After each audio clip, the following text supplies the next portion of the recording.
Hello and welcome, folks. This is Chris, the Bardic DM, here with my co-host Josh for Rambling Bards, episode 5, the second in our series covering the Final Fantasy Pathfinder conversion. Help me. Well, I don't think we're going to find anything quite as broken as the Numo were last time. And if we do, I'm putting the permanent seal on this game in general, because dear God. Just give me 5 minutes. Yeah, I mean, there is one system we missed off last time, which was, or I think we missed off last time, it's been a while and I might be wrong, but the sub-job system. A less powerful version of Gestalt. You start your character with level 1 in 2 classes, but one of the classes only advances every 2 levels.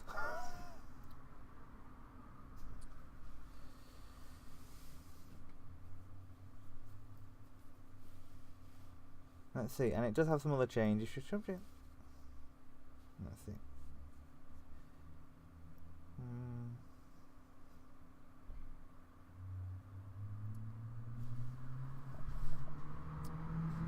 Oh, and you can't multi-class out of your sub-job. So if you pick a sub-job, even if you multi-class with your main class, you still have to keep taking levels in that same sub-job. Well, at least that's good to help the lessen the brokenness. Yeah, because, dear God, Gestalt when you just multi-class everything. I've recently started a 5e Gestalt. Yeah. I'm already up to a +8 to my basic damage rules. Well, yes, but you were playing the Triton Paladin Barbarian, if I remember correctly. Correct, I plus a dueling fighting style. Yeah, so that was always going to be broken. Also, aren't you wielding an axe? Yes, I am. Dueling with an axe, that's a new one. Well, thankfully, the only prerequisite for that fighting style is I only need to be wielding one weapon. Yeah, I know. It's just the image of someone challenging you to a duel, thinking you're going to come there with a rapier, and you showing up with some big ass axe. Admittedly, there's this feat called Defensive Duelist that lets me add my proficiency bonus to my AC as a reaction. And I had the dex that required it, but sadly I crossed it off the list and realized it specified I'd have to use duel with the finesse weapon. Ah, fair enough. 1 second. And 1 second. Sorry, dude, you're kind of cutting out there.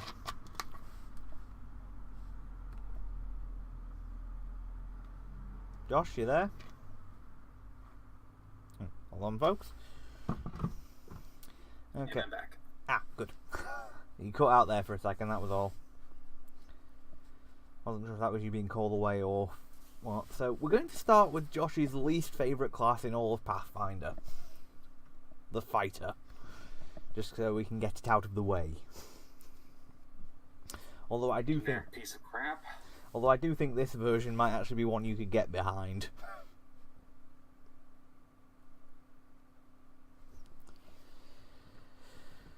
So let's see.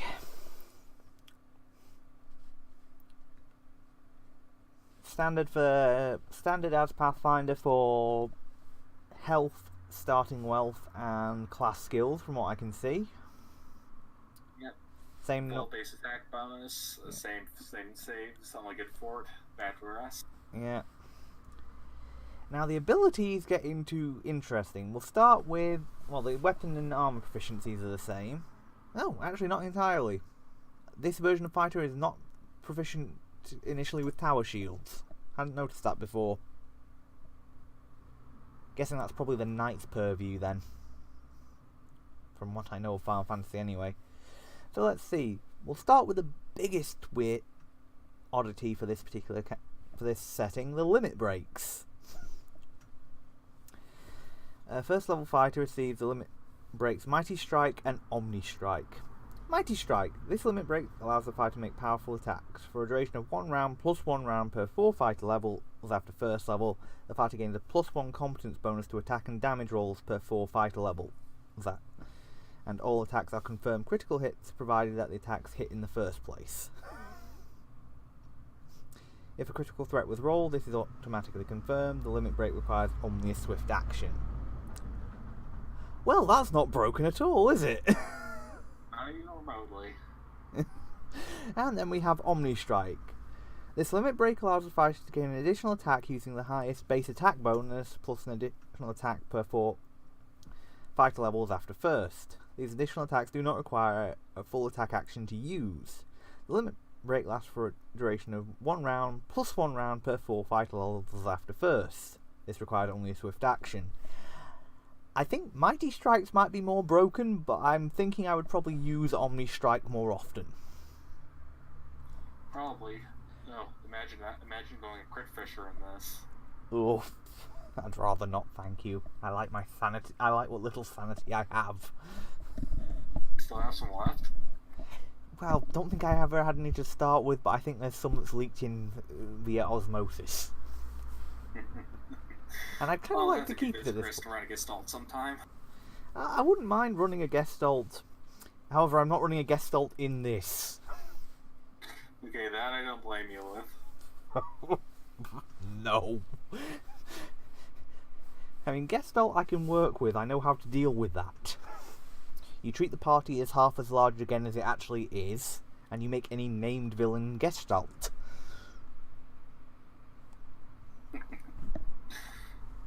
I think if we were Gestalt this, I might do something like Dragoon Thief.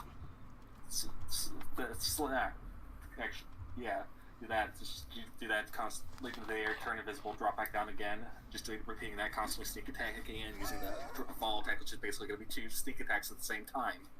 Oh, you see, if I was going to do it in this, I would just do the sub-job system. I would not do full Gestalt.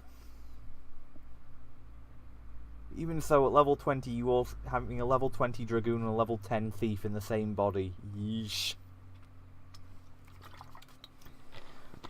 So, next they get a chosen weapon. At first level, a fighter chooses a melee weapon as his chosen weapon. He gains a +1 bonus on attack and damage rolls with the chosen weapon. The bonus is improved by +1 for every 4 levels beyond first. So it's even more limited in some ways than the base Pathfinder fighter, because they at least get a weapon group. But at the same time, it sort of feeds into the weapon focus feats, so it's not too bad.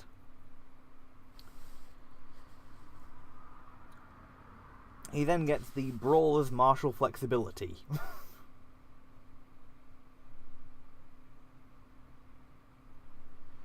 So he can, as a swift action, swap out a variety of 3 times per day equal plus half his fighter levels, gain access to combat feats that they qualify for. Yeah, that's gonna. Yeah, I think if you made that a base feature for fighter in Pathfinder, everyone would be very happy.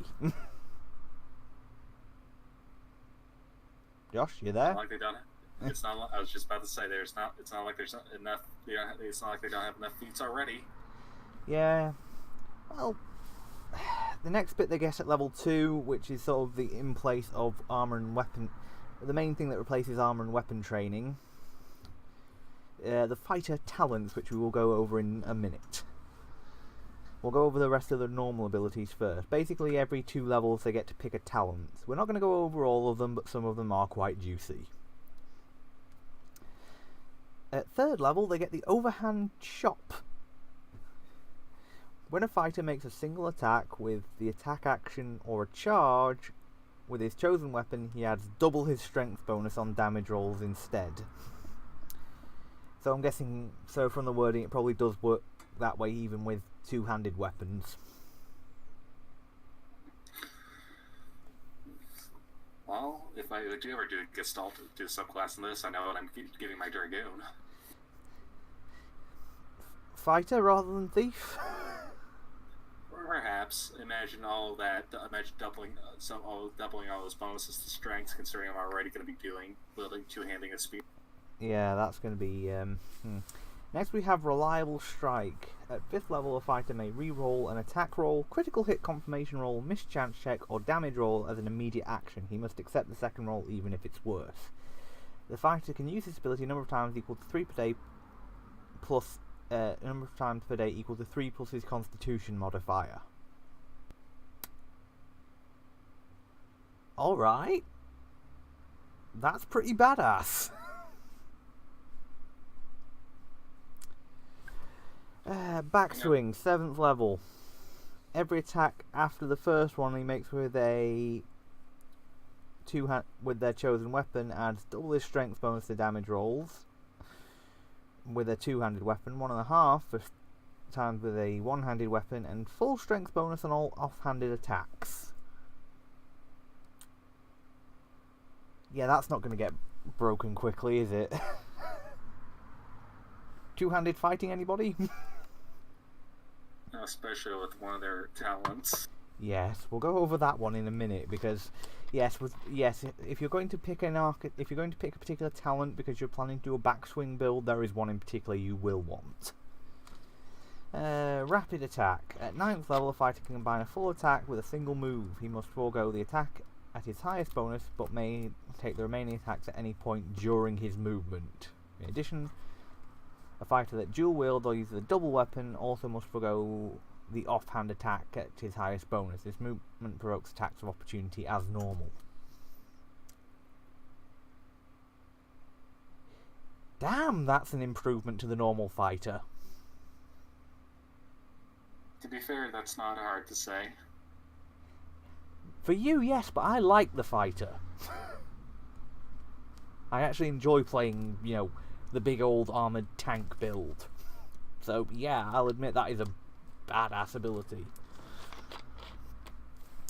Warcry. At 10th level, as a swift action, a fighter can give a warcry to his allies, inspiring them to fight better. His allies, the fighter is unaffected, that can hear him gains a +2 competence bonus on attack rolls, a +2 morale bonus on saving throws, and a +2 dodge bonus to AC.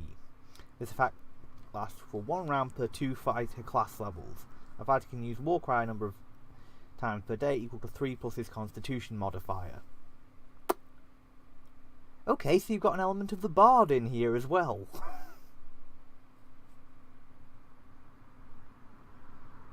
Things I never hear in my life, Chris, for 3,000.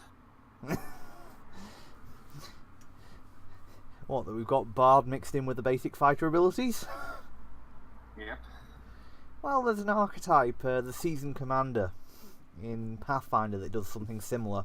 But you have to wait for 5th level and you can only do it once per day then, so it's really not anywhere close to as good.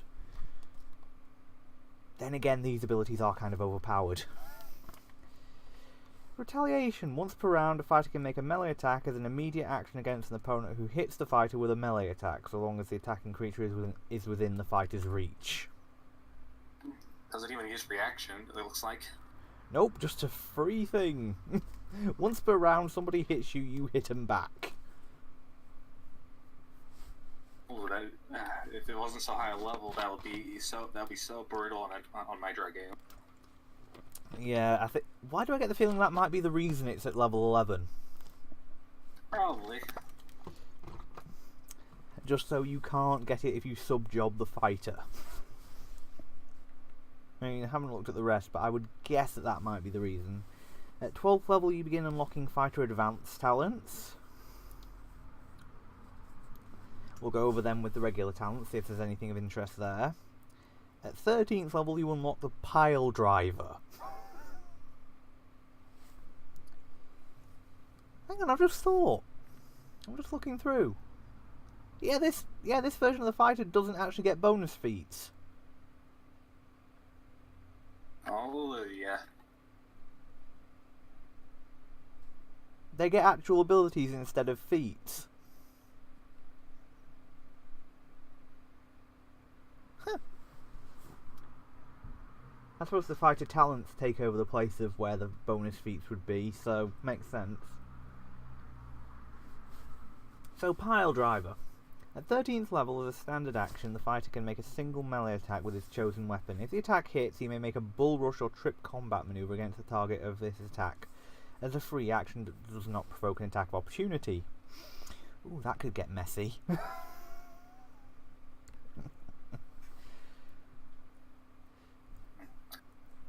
I was almost starting to feel bad for what you're going to have to deal with my bash and finish build. Let's see, Unstoppable Strike, 15th level. A fighter can take a standard action to make one attack with its chosen weapon as a touch attack that ignores damage reduction or hardness if attacking an object. Alright then! Ooh, sun.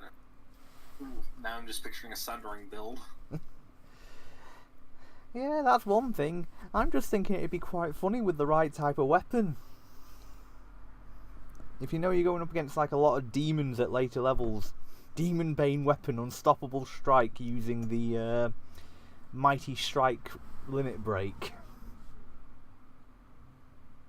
I'm picturing just how fucked golems will be. Oh god, yeah. The mages are the high level mages are huddling in a corner and having to hide behind the fighter again. Deja vu. Well, at that point, you'd probably even have anti-magic field golems, so it'd be even worse for them. Yep. Okay, 17th level, Devastating Blow. Another standard action, make a single attack at a -5 penalty with your chosen weapon. If the attack hits, it's treated as a critical hit and deals double damage. Now, is that on top of the critical hit, or... No, it can't be. Must just be regular double damage. Well, I was about to question us. We're home ruling it. No. Yeah, no way. I am not letting you do quadruple damage with a great sword. Hold on, what was that ×4 weapon again? Oh, no, that was with the ranged version of the gunblade. Damn. No, the gunblade just had when it was doing a melee, just had a 19 to 20 ×2 crit. Double strike. At 19th level, once per day, a fighter can spend a 4-round action to double his number of attacks. He must declare his opponent beforehand and cannot switch targets while he executes his double strike ability. Double strike doesn't dull extra attacks gained through haste or any other similar effects that grant additional attacks. Which is a very good thing to make clear, because that would also mean it doesn't grant it from the Omni Strike ability. Thankfully. Gotta rebalance somehow. Yes.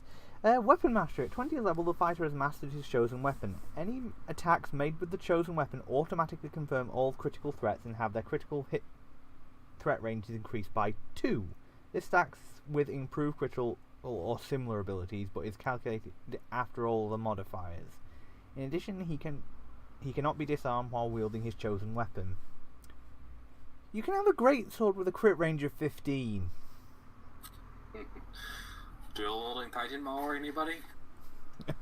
That's the point. You can have a great sword with a crit range of 15. We're actually considering this setting, it'll be dual wielding Buster Swords. Oh no, I'm just queasy. Oh. Okay, so we'll have a look at the talents first and then go on to the archetypes.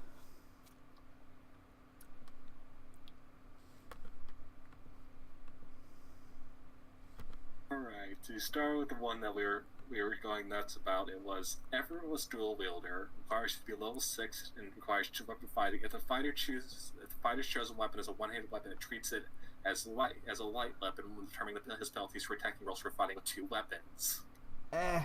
So I'd say that wouldn't work even with the Titan Mauler thing, because you're still technically counted as a two-handed, so you'd still have to use a regular weapon. Well, there goes any chance of me liking this fighter. Oh, come on, dude. You can't say that. There are still some great builds. You know, I may actually have to play fighter if I lose my Dampier Paladin in your Legacy game, just to screw with you. Yeah, that's fair enough. I mean, I will probably run with... Yeah, let's see. A fighter adds... Oh, that's nasty. Melee power. A fighter with this talent adds +2 to damage with all melee weapons. In addition, the fighter may re-roll ones for damage with melee weapons. Oof.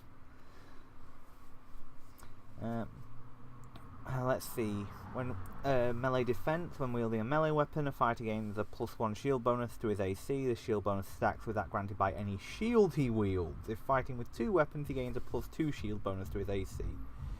At 11th level, increase their respective bonus by 1, so it goes up to a +2 or +4. Melee defense is nice. And if he gets melee defense and gets to level 4, at level 4 he can pick up the ability to parry like a swashbuckler. And then there's still headbutt, and if you think you didn't have enough attacks already, you can give yourself an extra head bash. Yep. Steel headbutt, nice. Let's see. Trained initiative. As long as he's wielding his chosen weapon or is able to draw his chosen weapon, the fighter applies his chosen weapon bonus to initiative checks. In addition, if he has quick draw feat, he can draw the weapon as a free action as part of making an initiative check. Alright, that's not bad. Oh, the fighter can get uncanny dodge as of level 6. He probably would be the best one to have the no flanking bonus on. Yeah.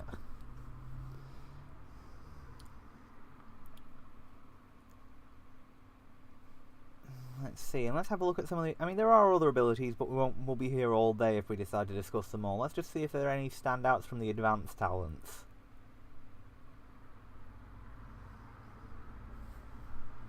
Man, this could be bad. Arsenal. Gain a proficiency in all exotic weapons.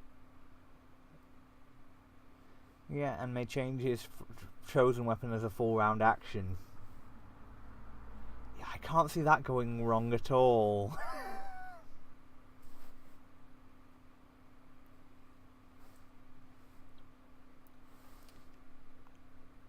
Oh, and he can add new qualities on with the expert weapon qualities ability.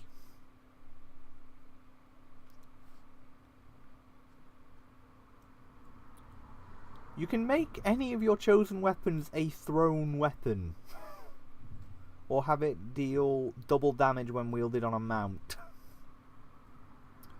Returning mounted buster sword, anybody? I'm just thinking thrown buster sword, just for the hilarity of it. And you can bunch of these cowering the hell. Come on, they'll never reach us. Buster sword immediately just shoots down in between of them. Yeah, it only gets a 20-foot range, but you can get the distance enchantment. If he has the Die Hard feat, he can get ferocity, which means he can continue fighting without penalty until his hit points reach -10 plus his Constitution score.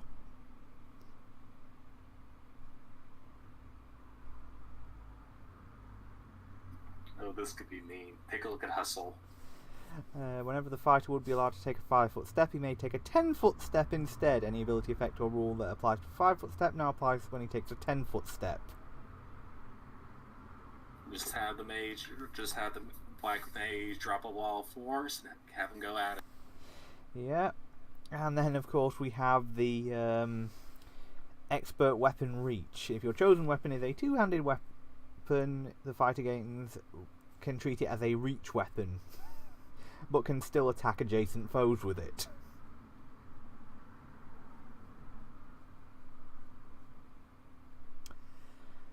Oh, that would be fun for an area denial build.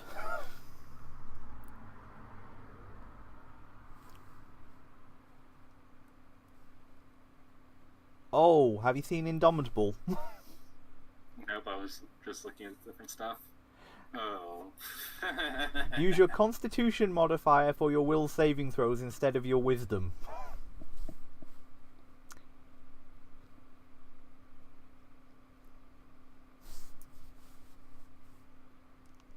Why do I get the feeling that's the one that every fighter is going to pick up at level 12?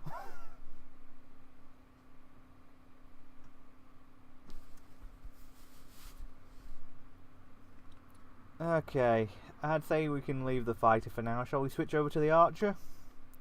Sure. Oh, and Chris, just to make parry that much worse, they can get riposted as well. Of course they can. Oh, parrying and riposting with a Buster Sword. You know it'd happen. Oh, definitely. It'd be hilarious. But dear God, would it be a pain in the ass. Okay. Archer. Hit dice D8. Starting wealth 5d6 times 10. Let's see.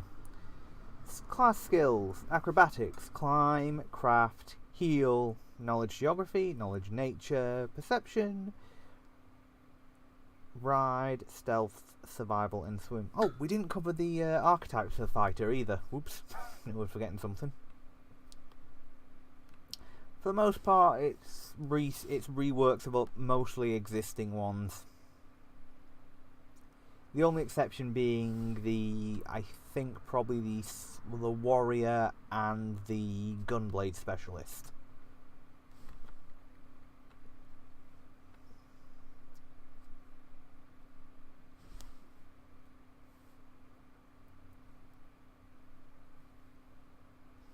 Gunblade specialist gives up your heavy arm proficiency for gunblade proficiency and gains the Renzokuken instead of mighty strikes. Gunblade specialist dealing bullet damage as bonus damage on all successful melee attacks, each successful hit consuming a bullet. So for a marksman gunblade, which is something we were going to cover later, you would do an additional 2d6 on every hit, on top of the d8 you normally deal.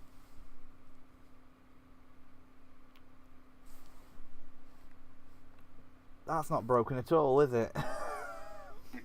Nope. All I'm picturing now is the bit from DBZ Abridged.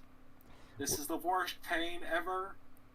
Are you sure it's not this or this? Remember that with Krillin?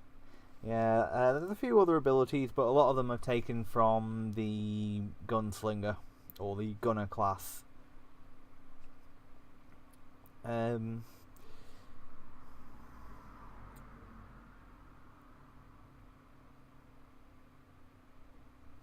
Oh, at 7th level he gets something interesting. As a free action, you can increase his critical threat range by 4 for melee attacks with his chosen weapon.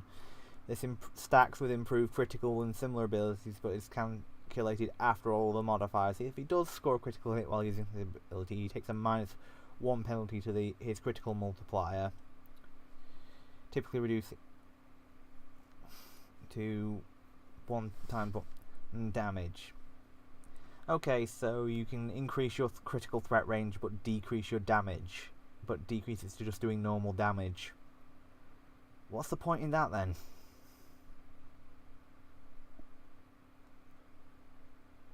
And I'm trying to make it at least somewhat survivable.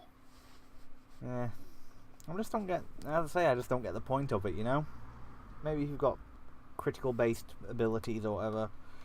And as for the warrior, let's see. Well, the warrior isn't proficient with shields, so I already don't like it. and it gets rage abilities.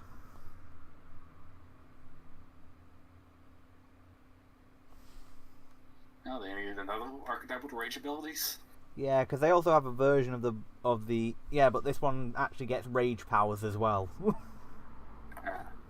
Unlike their version of the Viking archetype.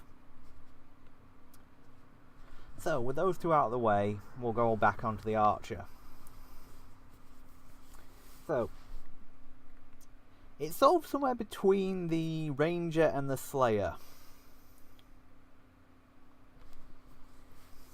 Archers are proficient with all simple weapons plus the longbow, shortbow, composite versions of both, and the great bow, which is a new weapon introduced in this version of Pathfinder.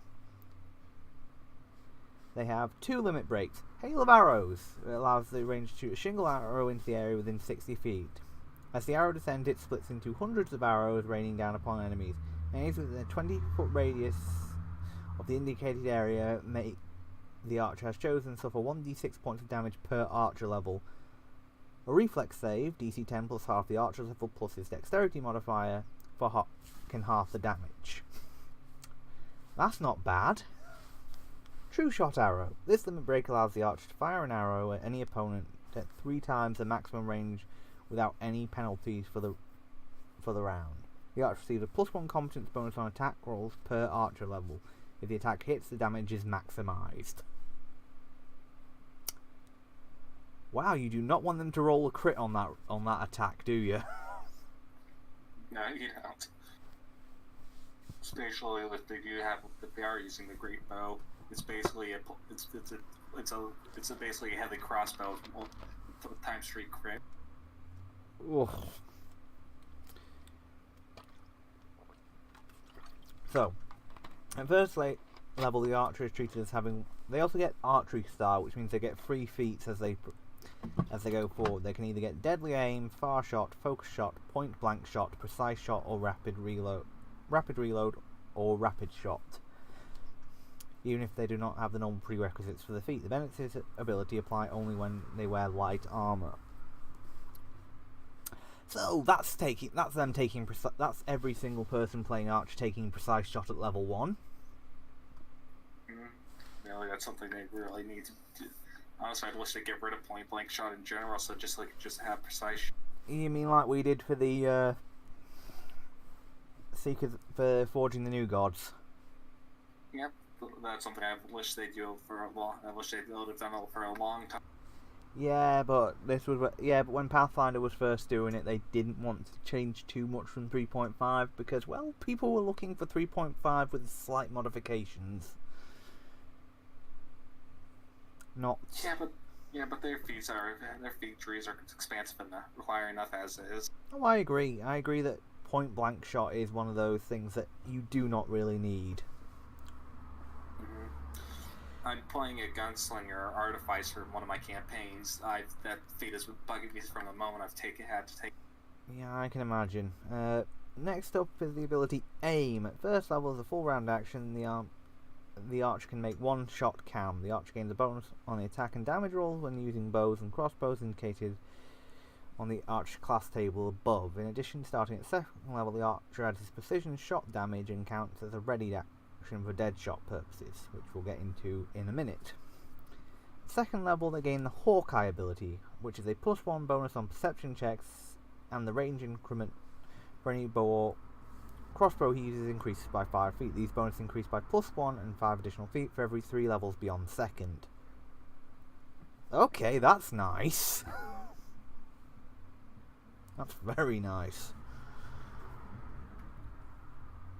I can think of a few different classes that wouldn't mind having an ability like that.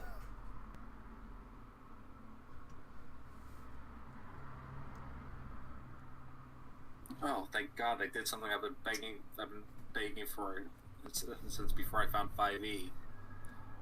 They get dex to damage at level 3. Is that the precision shot? Dead shot. Ah, right, well. At precision shot, they get to add the indicated damage bonus to any shot he makes against a foe who is denied dexterity to AC.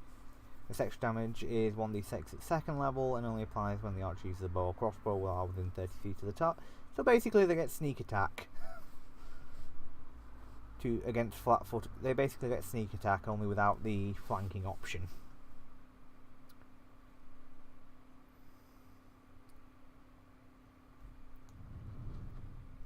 Yeah, when an attack with a bow or crossbow as a ready action, he may add its dexterity to bonus on his damage roll. Note it says may add. That would imply that it's on top of the strength damage if you're using a composite weapon.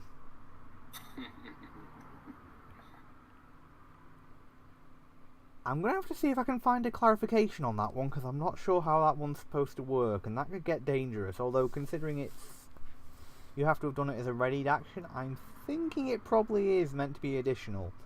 Also, they get evasion. The day that sounds to be a good thing is the day hell freezes over. What, sorry? The day evasion stops being a good thing is the day hell freezes over. Yeah. Yeah. Let's see. High ground. At 4th level, if the archer is at least 5 feet vertical above, they gain a +2 circumstance on all attack rolls made against the foe that are below them. Finally! High ground gives a benefit to a ranged character. I've never understood why it doesn't. Agreed. Expert archer. I gotta listen to the prequel jokes enough as is. Yeah. At 4th level, an archer gains a +1 bonus on attack and damage rolls. With bows and crossbows, this bonus increases by +1 for every 4 levels beyond 4th. Oh boy!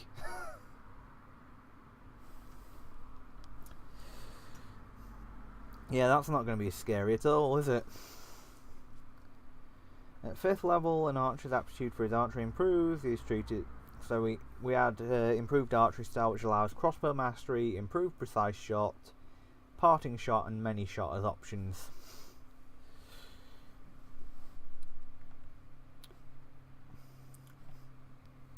At 5th level, they gain Hunter's Tricks. We will go over them at the end because, well, it's a long list again, so might as well leave it for that. At 6th level, they gain Fast Movement. As long as they're carrying no more than a light load, they increase their base speed by 10 feet. This increases to 20 at 12th and 30 at 18th. So, you've probably got an archer with a base land speed. So at level 18, you've got an archer with a base land speed of 60 feet.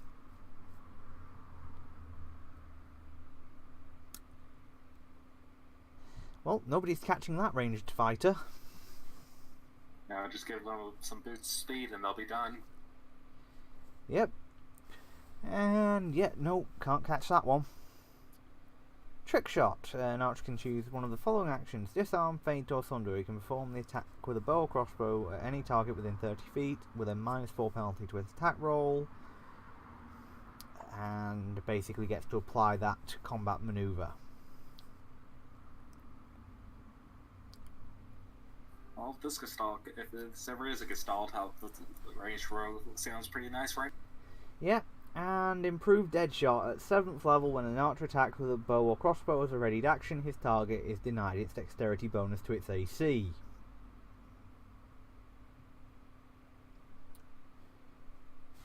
So you then get to add your precision shot ability. So you get to add your sneak attack damage.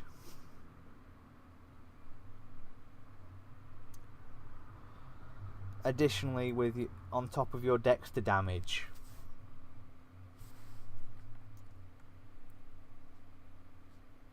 That's going to be interesting. At 8th level, they get uncanny dodge. Okay.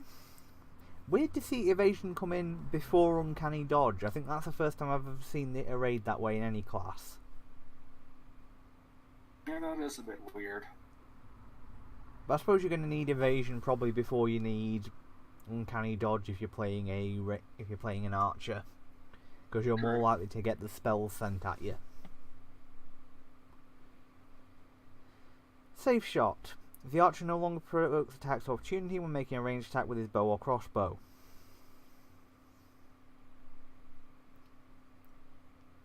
That's pretty nice.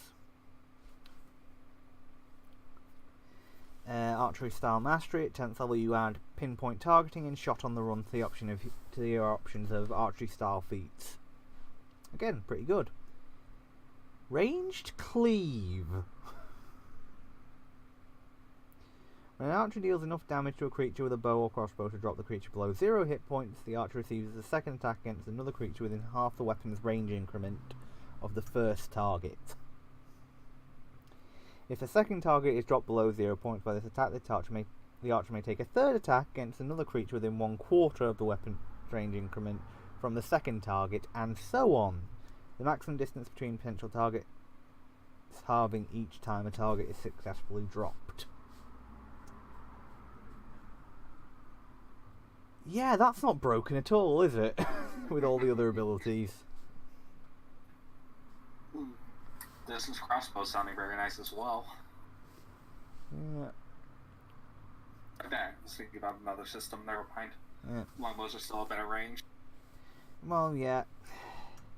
Unlike in Pathfinder 2.0,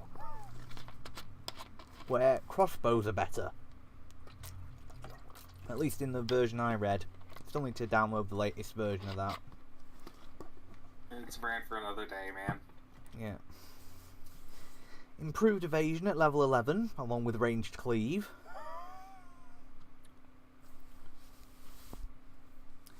At 12th they get take aim. At 12th level, an archer may spend a full round action to aim at a target. If the target remains stationary or moves no more than 5 feet, he may add half his class level to all ranged attacks he makes against the target within the next round.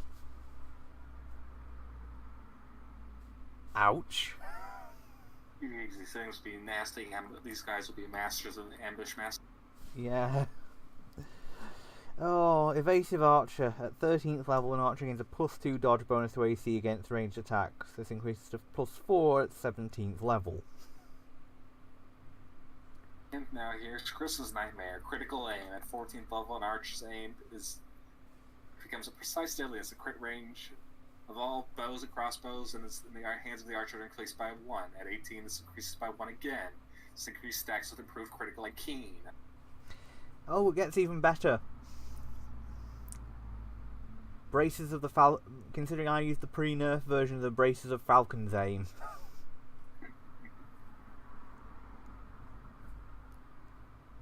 Bows that have a ×4 crit and crit on a 17. No, wait, 15. At 18th level, you would have a bow with a ×4 crit that crits on a 15.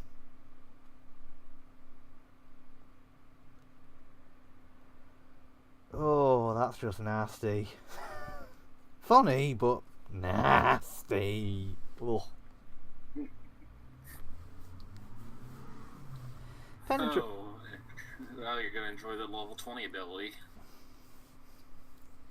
Well, let's get through the others before I end up feeling distinctly ill. Penetrating shot. When an archer confirms a critical hit with a bow or crossbow, the arrow or bolt pierces the target and can strike another creature in line behind it. The archer must be able to trace a line starting at his space and passing through both targets to make an additional attack. The secondary attack is made at a -4 penalty. In addition to any modifiers for added range, if this attack is also a critical hit, the arrow bolt can continue to hit to another target, but the penalties stack.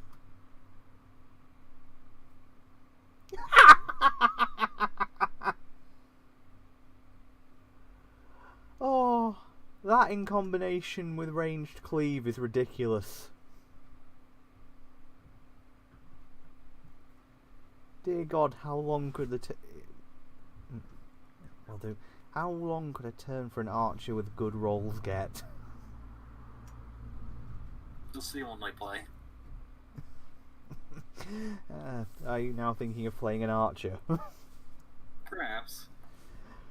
Threatening shot. Beginning at 16th level, an archer is so deadly with bow and crossbow he may flank targets. He threatens an area of at 10 feet away, but not adjacent. Alright then. I'd have figured this would have come in earlier, but okay. Great. I'm fairly sure this should have probably come, at much earlier levels than this, but alright. Volley. At 17th level, as a full round action, the archer can make a single bow or crossbow attack at his highest base attack bonus against any number of creatures in a 15-foot radius burst, making separate attack and damage rolls for each creature. So that's a lesser version of your limit break. Still nice. And the enemy's trapped with a fighter in the wall of force. Just got even worse. Yep. Improved uncanny dodge at level 18. Weird place to get it, but okay. Ranged defense. An archer gains damage reduction 5 against ranged attacks. In addition, as an immediate action, he can catch an arrow or bolt fired at him and shoot it to any target he chooses. The archer must have at least one hand free, holding nothing to use this ability. So damage reduction against ranged attacks and arrow catching as an ability. Okay, that's pretty sweet. It seems like all these abilities are so mismatched. It seems like it seems so inherent to this one. It just seems like some of the stuff should be a lot lower. Some stuff seems like it should be a lot higher in this. Yeah, it's a weird combination. But it's fan-made, so that's not surprising. At 20th level, archers gain Master Archer. An archer's skill with archery becomes legendary. Any attack any bow or crossbow the archer wields automatically confirms all critical threats and have the damage multiplier increased by 1. So, given our previous scenario, you've got if you roll 15 or higher, you get an automatic crit, and you've got a ×5 crit.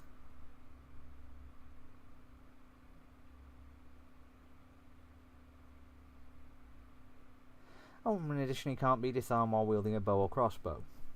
That bit I don't mind. The rest of it, on the other hand, is heinous. Josh, you there?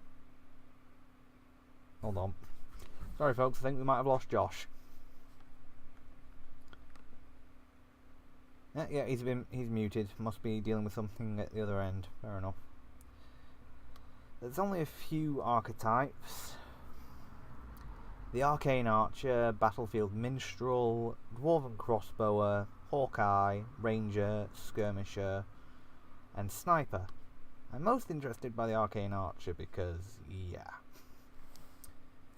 You lose knowledge nature but gain knowledge arcana and use magic devices class skills. Nice already. Arcane Pool. So it's a wisdom based magus.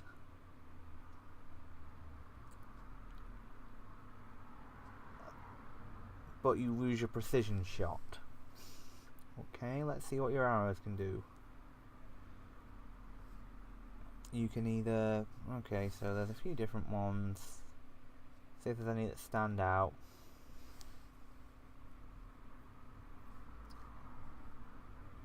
Oh, I'm back. no problem. I'm just having a look at the Arcane Archer archetype. Basically, it's an arranged magus who gets its spell pool based on its wisdom.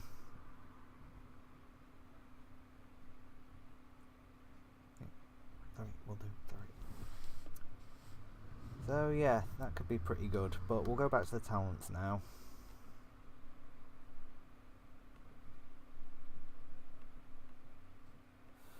I didn't see any that majorly stood out. I mean, there was one that basically allowed you to mimic the hail of arrows trick, but it did cost you 3 points from your pool, so it wasn't too bad. Now onto the hunter's tricks.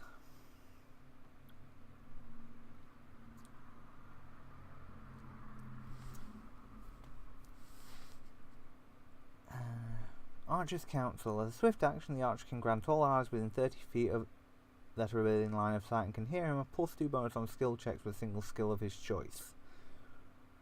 The archer must have at least 1 rank in the chosen skill. The bonus lasts for 1 round. Perception sounds useful for that. Death Stand. The archer can spend a move action to stand up without provoking attacks of opportunity. Dear God, that's nice.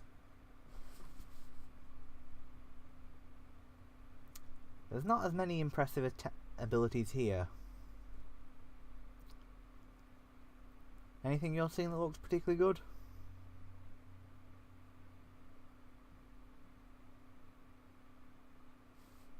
Ooh, there's one. If you can find a race with slim speed, it's quick sim would be pretty nasty.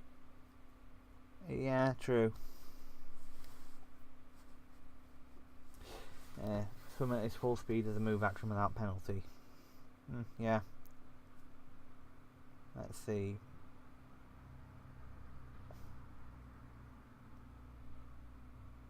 Ooh, Surprise Shift is quite good. You can move 5 feet as a swift action. The move does not provoke an attack of opportunity and does not count as a 5-foot step. That's rather tasty. But Yeah, that's that on top of the ability to let you take a 10-foot step. Be pretty good. Yeah, but that was for fighter. Right. Sorry. Okay, dude. We've gone over a lot of information in a short time. Now onto the bard.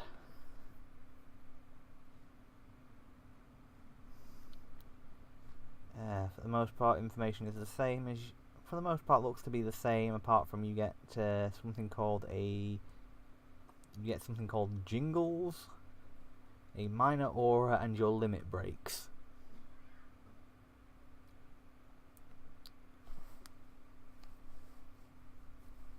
No, jingles are their version of cantrips. Okay, so bards get cantrips in this, which I think is different already. Okay, limit breaks. Destructive shout. 6 gives them it gives them a breath weapon, a 60-foot cone that take 2d6 points of non-elemental damage plus an additional 2d6 points of damage per 4 bard levels after first. With a fortitude save, DC 10 plus half the bard's level plus his charisma modifier, or be stunned for 1 round. That's just nasty.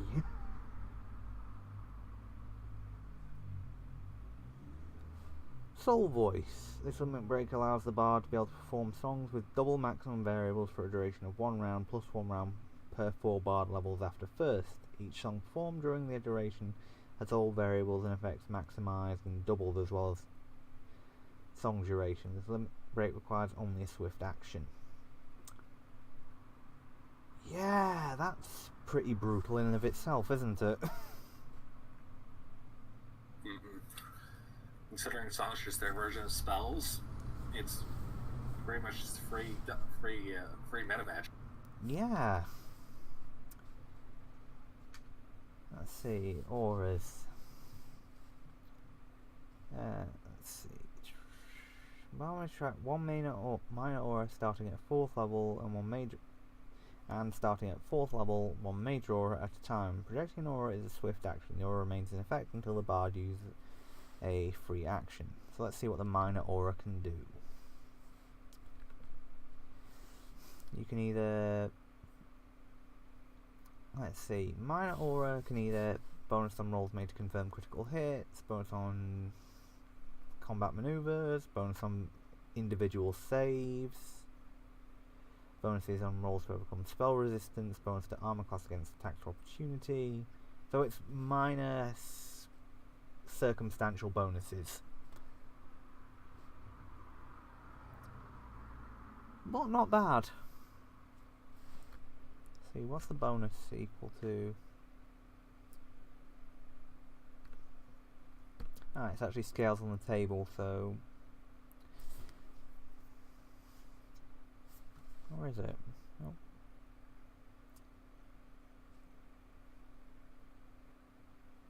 Yeah, so... Let's see, minor aura...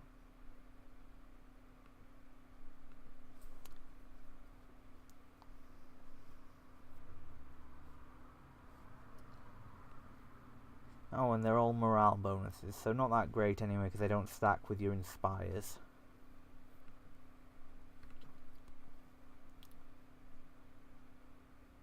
See, at 2nd level they gain well versed, which is resistant.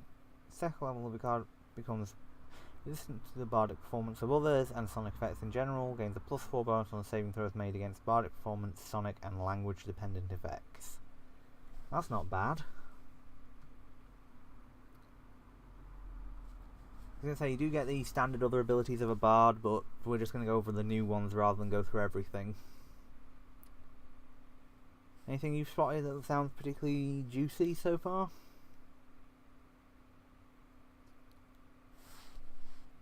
Hello? Josh? Oh man, look at inspiration. Inspiration. During battle, the bard exhorts his comrades with words of courage and determination. The inspiration affects all allies within 30-foot radius centered on the bard, and bestows 1d6 temporary hit points plus 1d6 additional points for every 2 bard levels beyond 2nd. These temporary hit points last until the battle ends or until they are removed through damage. A bard may inspire a number of times today equal to 3 plus his charisma modifier. This is a move action and does not provoke an attack of opportunity. The bard can choose whether or not to include himself in this effect. So you can do this and inspire courage on the same round. Yeah, that's not going to be every bard's starting move at all, is it?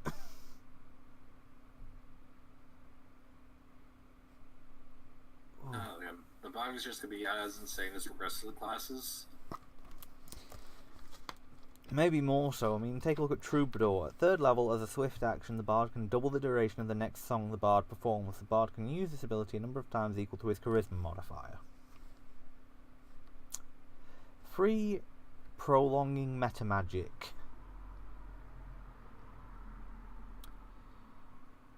So I'm imagining Troubadouring haste is going to be every bard's default move.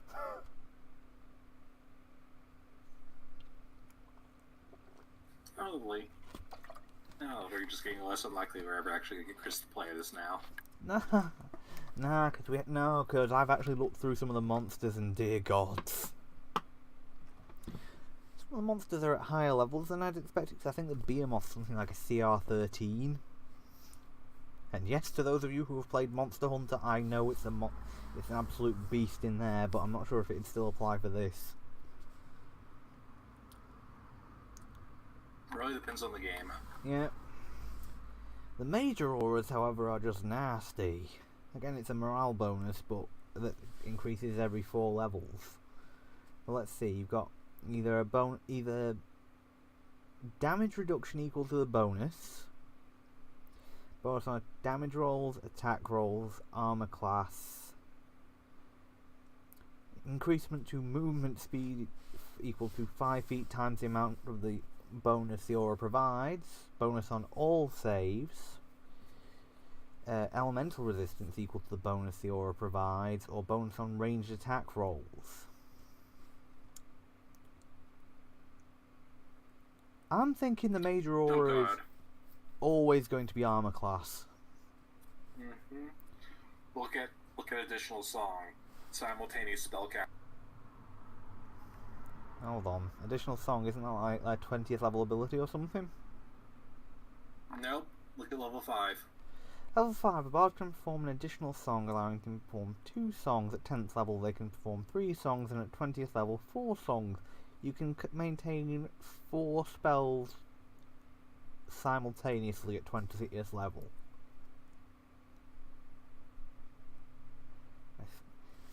For those of you who are watching, who are fans of Blackadder, I am now currently particularly Blackadder goes forth. I think I'm currently doing an unintentional impersonation of Captain Darling. Yep, the eye twitch is going.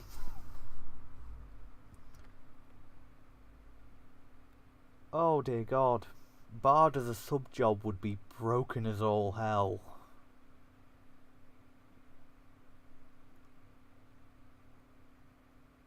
Oh. Grant move action. Starting at 5th level, a bard can direct and motivate his allies to act immediately. Once per day, as a move action, he may grant an extra move action to any or all of his allies within 30 feet, but not to himself.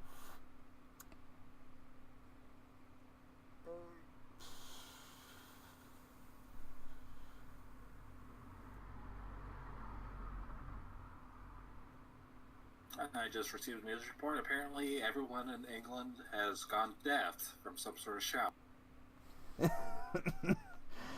No. Oh, that's that's a pretty brutal ability. Free move action at the price of your own.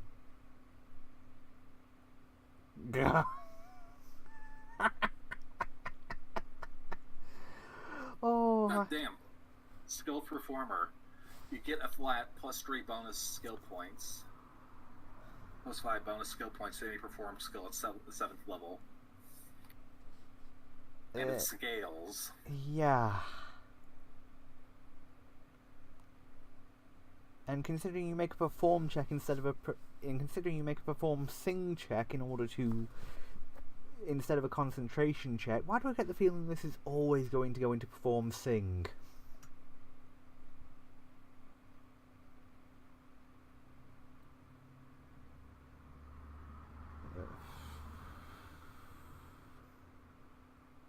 Is Inspire Greatness standard Bard, or is that a new one? I think it's new. God damn, people, we're not even at 10th level at this point. Yeah, I think Bard might actually be the most broken one we've gone over so far. Then again, it is the first caster we've gone over, so maybe that makes sense. I'm just going to check Archive. Well, we can add Bards to the pile. Nah, I'd let people play Bard. To be fair, most people want to complain about that happening to Bards. No, I think if you introduce this Bard into standard Pathfinder, every party would be going, why do we not have a Bard? No, Inspire Greatness is, looks like it's actually Pathfinder. Yep. I'll have to take a look at Bard again. Okay, so, other ability they get at 9th level. Resonance. At 9th level, the Bard can affect multiple targets with some of his dissonance abilities. The Bard can use any dissonance ability that can affect a number of targets equal to his charisma modifier. Okay, where did we cover dissonance? I don't remember seeing that. Ah, dissonance. We missed that at 4th level. Let's see. Usable per day. Oh dear God, it's basically witch hexes.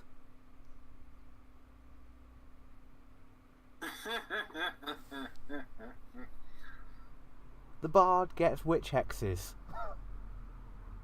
Got it. It's a perform check to see if it affects the creature. Oh. Yeah, this Bard is officially the most broken thing I've ever seen.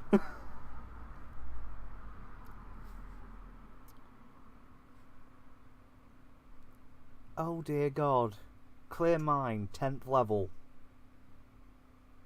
The Bard regains MP equal to his charisma modifier per hour, so long as he is not involved in combat or other overt distractions.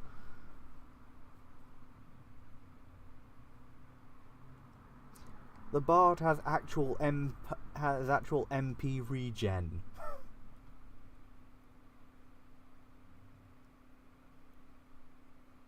Wow.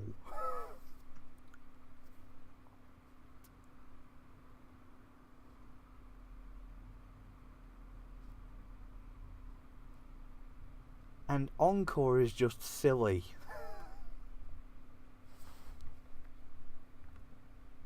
You okay, dude? Yeah, I'm fine. It's just my food arrived.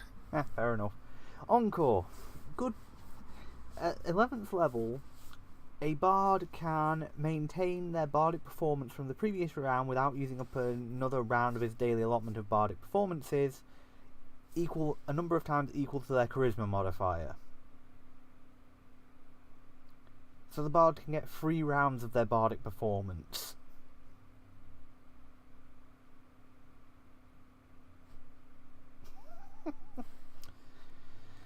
Soothing performance, which is a standard Pathfinder thing. Okay. Is writing tune? Yep. Okay.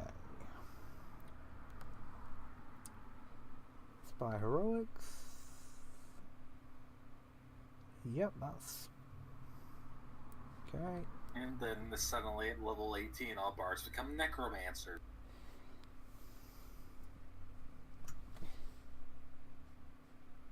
Yeah, Funeral Ballad. I don't. Yeah, that's definitely not a standard Bard ability. Just double checking. Let's see. Using the Bard can create an effect equivalent to an arise on a dead creature. Using the Bard level as the caster level. Using this ability requires 10 rounds of continuous performance. Okay, I need to double check arise just to see whether that is actually an undead thing or if it's actually like a resurrection. Oh, for fuck's sake! Bards get an instant death ability.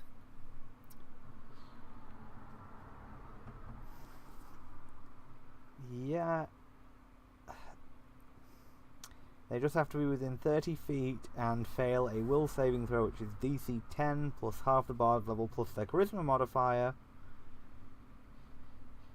And even if they succeed, they're dazed for 1d4 rounds. Let's see. Arise. Oh no, Arise is a healing spell.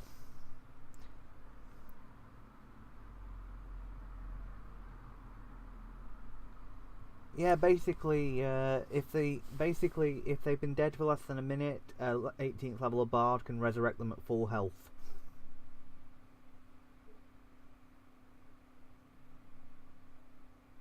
Well, there's an easy way to take the piss out of a dramatic scene. Yep. That is, yeah. So the Bard gets resurrect as a spell-like ability. Okay then.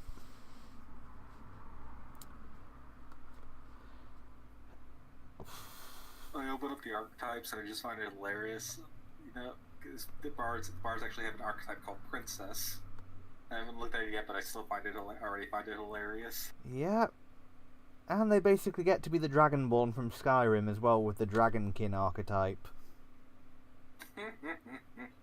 And you might think I'm joking listening out there. Nope, it goes all the way to actually saying they can use a tongue of the dove called the Thume. It is a straight up Dragonborn from Skyrim ripoff. There's a Moogle exclusive Prankster archetype, which I'm not going anywhere near. A female exclusive Songstress. But for some reason the princess isn't female exclusive. No, I opened it. It's listed under prerequisites. Oh, you do actually have to be female for princess. I was going to say, otherwise that would be very confusing. Amusing. Affluent. At each level, a princess gains a number of gil equal to 750 times your bard level each level. Well, what's that? Sorry. Oh yeah, royalty. Yeah. Yeah. Oh yeah, affluent. Yeah. And let's see. At first level, they actually get a home base as a class ability.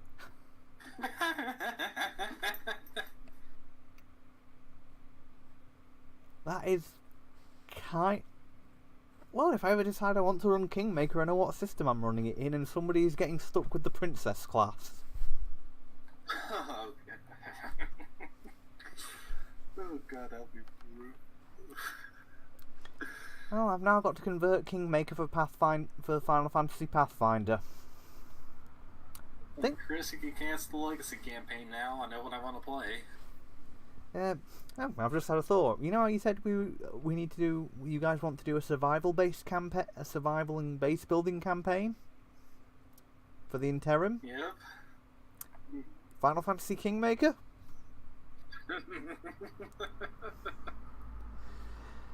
I'm half tempted to stick Anna with the job of princess as well, just to see how annoyed she gets at having to do the royalty thing and how much she changes it.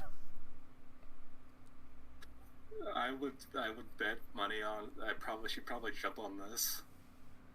Yeah, although I'm not sure how much of a benefit it is, considering it replaces Inspire Courage. Then again, it's not like Inspire Courage is the only badass ability that Bards get in this game, so you know. Yeah, but it was just typical Pathfinder Bard. I think that would be way too much of a cost. But with all of this, I think she'll be fine. Oh, I don't know. Getting 1,000 or fewer people. And an increasing number, including settlements. I think for one ability, that's pretty damn good. Hilarious, but pretty damn good. And as for the songstress, liming verse.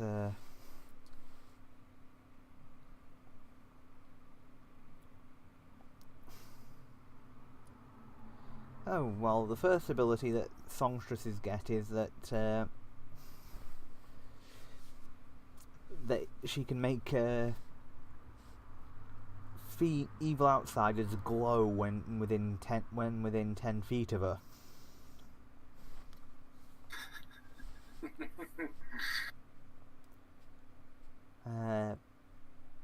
Yeah, Yeah, basically it's a bunch of anti-devil and anti-demon abilities.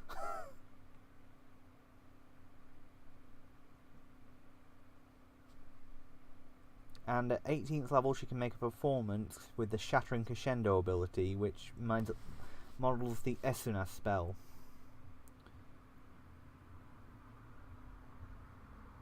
Wow, basically she can remove all status effects from third level spells or lower. That's pretty damn nice. Oh, the Dragonkin is... yeah. As I say, the Dragonkin is... yeah, it's basically an excuse to play the Dragonborn from Skyrim. Right, on to the Beastmaster.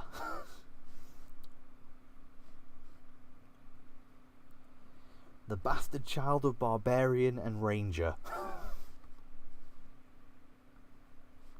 With a little monk thrown in there as well. Yeah, so maybe more Shifter and Barbarian then. Or Shifter and... no, because Shifter isn't that good, so no, actually.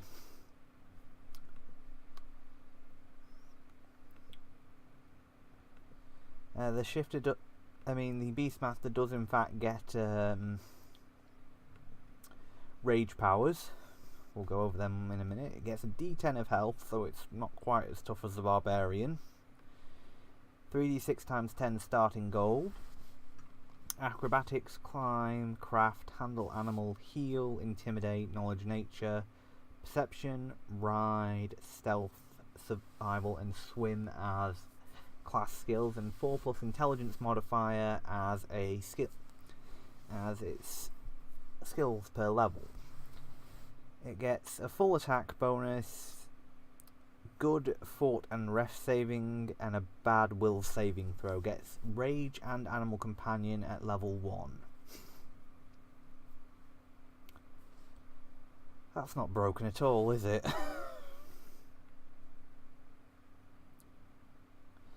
Let's have a look at the rate. They're proficient with all simple weapons and light armour.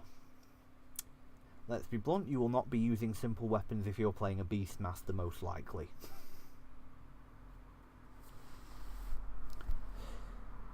So, let's get on to their limit breaks. Bestial Fury. This causes the Beastmaster and his animal companion to go into Bestial Fury for 1 round, +1 round per 4 Beastmaster levels. After first, the Beastmaster and his companion get a +2 enhancement bonus to Strength and Constitution per 4 Beastmaster levels. After first level, as well as an extra attack, get their highest base attack bonus if they make a full attack. So that's better in some ways than Rage. Getting rage additionally. Yeah, it's effectively on top of rage, and it's for both the Beastmaster and the animal companion.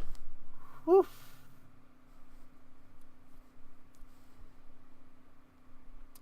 And Mastery of Beasts allows the Beastmaster to summon creatures of the same type as his animal companion to stampede an area in a 10-foot wide, 60-foot line. Enemies in the area of effect take 1d6 points of non-elemental damage per Beastmaster level, reflex save, DC 10 plus half of the Beastmaster's level plus charisma modifier for half damage. So you get an area of effect stampede attack as your other limit break. That's not bad. Animal companion is as normal. They gain feral combat style. This is effectively the monk's unarmed damage.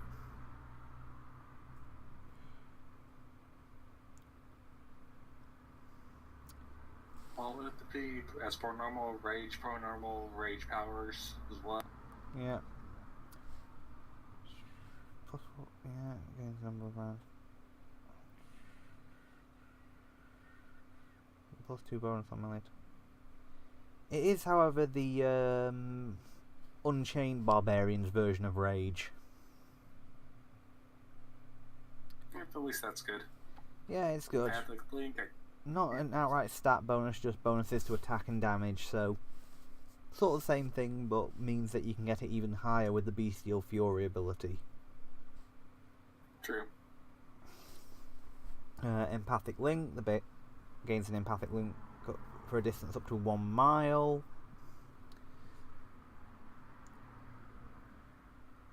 With his animal companion at 6th level, this extends to include not only his companion but also any animals he has befriended. That could be interesting. So the Beastmaster can actually have animal spies. The Barbarian's going to be our spy master.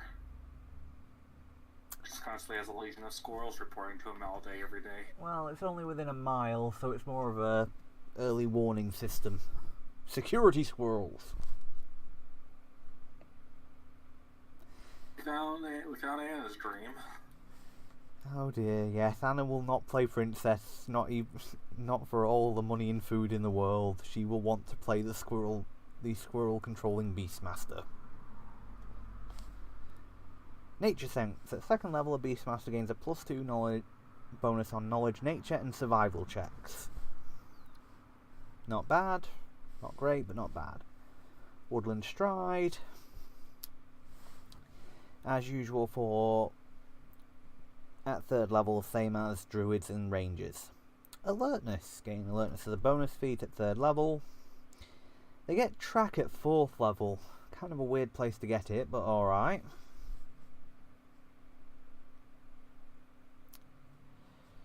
Natural Savagery. At 5th level, the Beastmaster gains a +1 bonus on attack and damage rolls with unarmed strikes. This bonus increases by +1 for every 4 levels beyond 5th.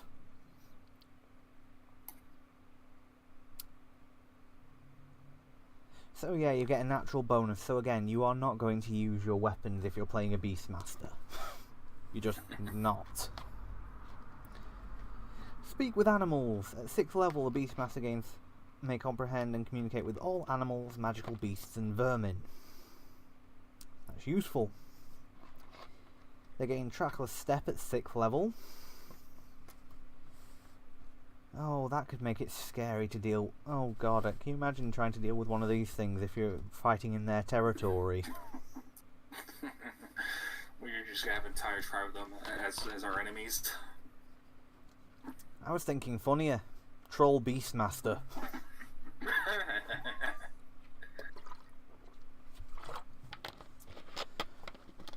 Savage Charge. Attacks with a natural weapon at the end of a charge. He gains a bonus on his natural weapon attacks rolled equal to half his Beastmaster level, while suffering a penalty to his AC equal to half his Beastmaster level.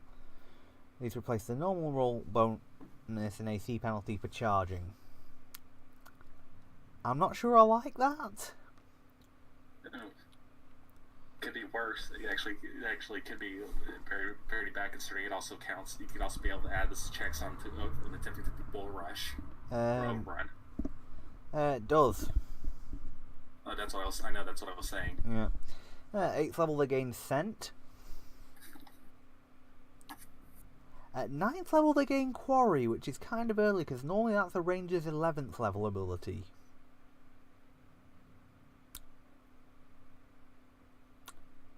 Alright. But yeah, it's the same as the Ranger ability of the same name. Improved Empathic Link. Also at 9th level, the Beastmaster gains Improved Empathic Link with his animal companion, which means he can see through their eyes as a swift action, maintaining a connection as long as he likes. As long as they're within 1 mile. Well, but is counted as a blinded for normal interactions around himself. Beast Shape.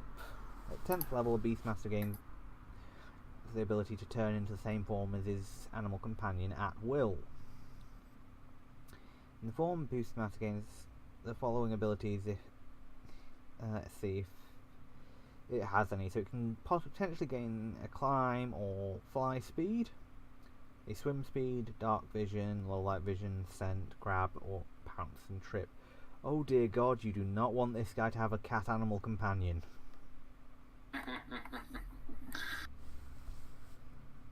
Especially once you see the level 17 ability. Oh joy. And he gains Swift Tracker at a level 11. He gains Greater Rage at level 11. At level 13, he gains Greater Savage Charge. The AC penalty is reduced to 1/4 of the Beastmaster level instead of half his Beastmaster level. In addition, the Beastmaster can charge through friendly creatures and difficult terrain. Yeah, so that definitely suddenly becomes worth it. Yeah. Yeah, just a bit. Gains improved quarry at 15th, same as the Ranger ability. No escape. I see what you mean. Moving at 17th level, moving out of the area of the Beastmaster with a withdraw action provokes an attack of opportunity from the Beastmaster. Oh, ouch. Tireless Rage. At 18th level, the Beastmaster no longer becomes fatigued at the end of his rage. If he enters the rage within 1 minute of ending a rage, he doesn't gain any temporary hit points from his rage. I think that's slightly different to the normal Tireless Rage that Barbarians get, but I could be wrong. Master Hunter. At level 19, a Beastmaster becomes a Master Hunter. You can always move at full speed while using survival to follow tracks without penalty. Not sure if that's... two level 20 abilities. Oh, he does. That's rather ridiculous. Mighty Rage. At Beastmaster's bonus on melee attack rolls, melee damage rolls, and thrown weapon damage rolls, and will saves while rage increases to +4. In addition, the amount of temporary hit points you gain while entering a range increases to 4 per hit die. Okay, I think that's actually delayed from what I think a Barbarian normally gets at 16th, so it's not too bad. Might be 18th, but Animal Mastery, which is the actual capstone ability. An animal must succeed a will save equal to 20 plus the Beastmaster's Charisma modifier to directly attack the Beastmaster. If the creature fails, its attack is wasted. The ability may also affect magical beasts with intelligence of 1 or 2, although they get a +4 on the saving throw. Once the creature succeeds, it is immune to the effect for the Beastmaster of that Beastmaster for 24 hours. This is a mind-affecting ability. In addition, the Beastmaster requires a lot following of animals. He acquires a second animal companion with an effective Beastmaster of his level -2 plus a group of auxiliary companions. The group of auxiliary companions consists of 3 plus his charisma modifier companions with an effective Beastmaster level of 5th. Although vulnerable to combat against high level foes, such companions can perform a number of helpful functions. Yeah, that's just fluff after that. So okay, why do I get the feeling at 20... Why do I get the feeling that... Yeah, that's a pretty broken feat combo, really, isn't it? Oh, Anna's gonna love her traveling zoo. Yeah, let's have a look at the Beastmaster archetypes. Battle Rager, Berserker, Druid, Feral Gnasher, Hateful Rager, Marauder, Pack-Bonded Hunter, Tamer, Tree Guardian, and Wild Shadow. Tamer is the one I want to have a look at because it mentions befriending monsters.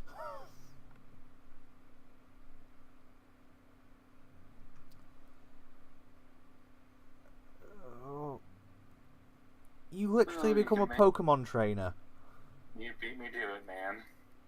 They do lose rage. Yes, but you get to become a Pokemon trainer and take monsters. I think we found Anna's ideal archetype.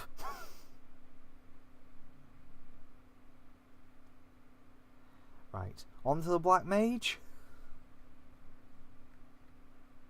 Yes, but I'm gonna go to the bathroom. No problem, I'll start having a look through it. Well, let's see. Alignment, any, thankfully. D6 hit points, 2d6 times 10 starting gold. Class skills: Appraise, Craft, Fly, Knowledge, All, Linguistics, Profession, and Spellcraft. Oh, no use magic device. Half attack bonus, only good save is Will. Weapons: Dagger, Sling, Power Rod, Power Staff, and Quarterstaff, but not with any type of armor or shield. Limit breaks. Let's see. Mana Wall. This limit break shields the Black Mage from damage by using his MP pool at a rate of 5 damage per magic point. This limit break lasts for a duration of 1 round, +1 per 4 Black Mage levels after first, and the Black Mage has no control over it. If the Black Mage is out of MP, the limit break ends prematurely and the Black Mage takes damage as normal. This limit break requires only a swift action. I'm not sure I like that. You're basically spending spells to negate damage, which really you should not be in a situation to be taking if you're playing anything smart. Ultima Beam. Blast of energy in a line up to 60 feet, which then explodes in a 20-foot radius burst. It deals 1d6 points of non-elemental damage per Black Mage level. A reflex saves DC 10 plus half the Black Mage's level plus his intelligence modifier to half damage. Okay, so it's a ray that turns into a burst effect at the end of its line. Alright, that's pretty sweet. Black Magery, which replaces... You get your spells, but then it goes on to Black Magery. At 5th, 9th, 13th and 17th level, a Black Mage increases power with his spells. At each such opportunity, you can choose from a list of the following abilities, with a maximum of 2 of each class of ability.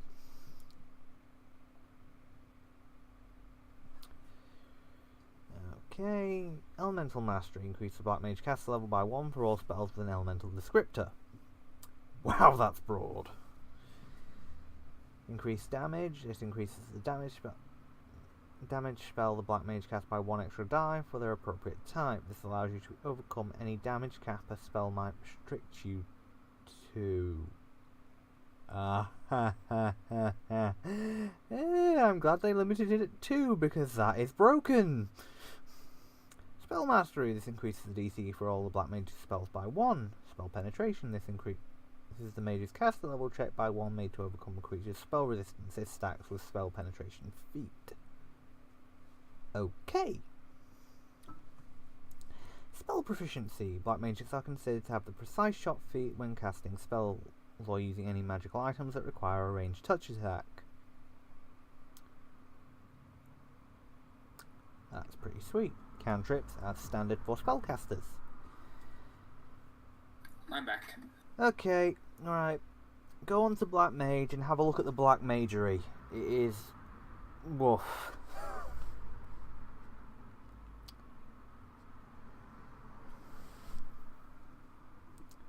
Particularly the second one down, increased damage.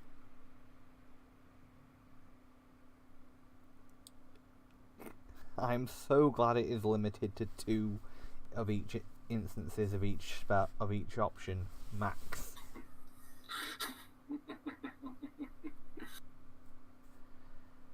Oh, being able to surpass the limit of damage die twice. I wonder if they have magic missile. I've not checked. Ugh.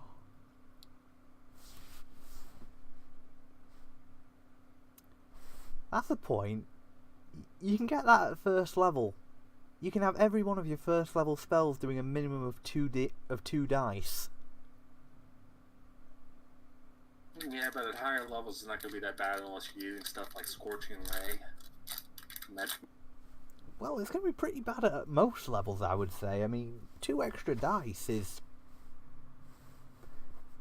I mean, being able to do 22 dice instead of 20 with a maximum level lightning bolt is still pretty impressive.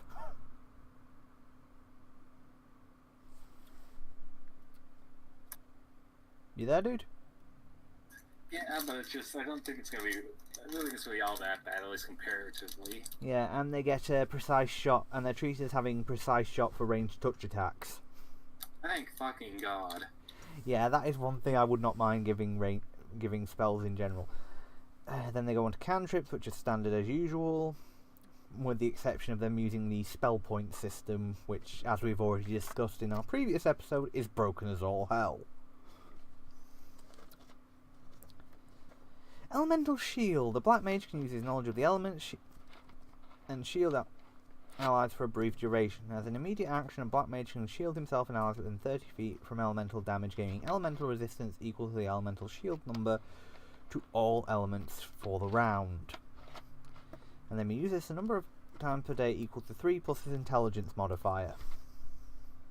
So a minimum of 4.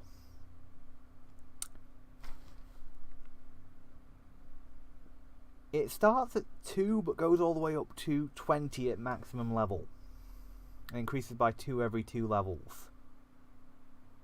Energy resistance to all elements. To everyone within 30 feet. That's pretty damn badass. I was thinking it was pretty terrifying until I realized they also have their own talents. Oh god, we'll go over those at the end. So they get arcanist exploits as well, basically, I'm guessing. It's official, casters are more broken in this system than they are in any other.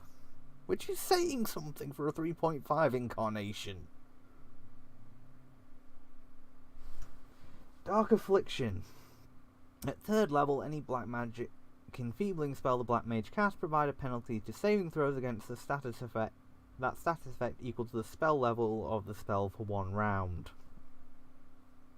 That's nasty. Focused caster. Beginning at 3rd level, a black mage may roll twice on any concentration check and take the higher result.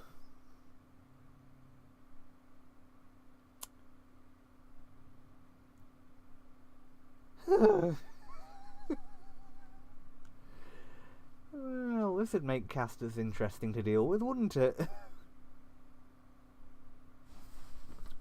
You know, guys, eventually you have to start pitching in for Chris's expenses in the psych ward. I don't go. I chew up. I don't go. I'm bad for the psychologist. I keep chewing them up and spitting them out. They take one look inside my head and go, nope. Fit me for the jacket. At 4th level, a black mage can increase the potency of his next elemental spell as a swift action, so long as the casting time of the spell is 1 standard action or less. The next elemental spell the black mage cast deals half again as much damage as normal, and any elemental resistance the targets of this spell has is lessened by half as well. You can use this ability once per day and increases this by 1 every 4 levels thereafter. That's not insane at all, is it?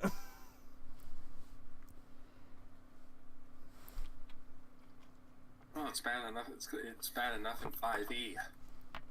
Yeah, and combine that with the black magery option that allows you to increase the level of all elemental descriptive spells by 1 caster level. That you can take twice.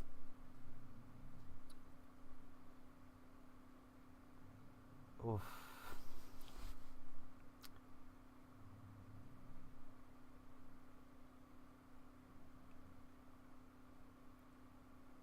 And he can reduce the cost of meta magic as a free action.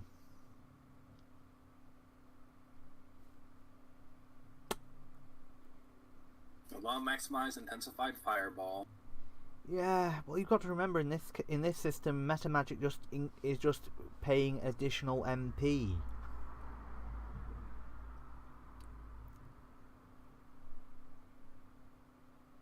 So yeah.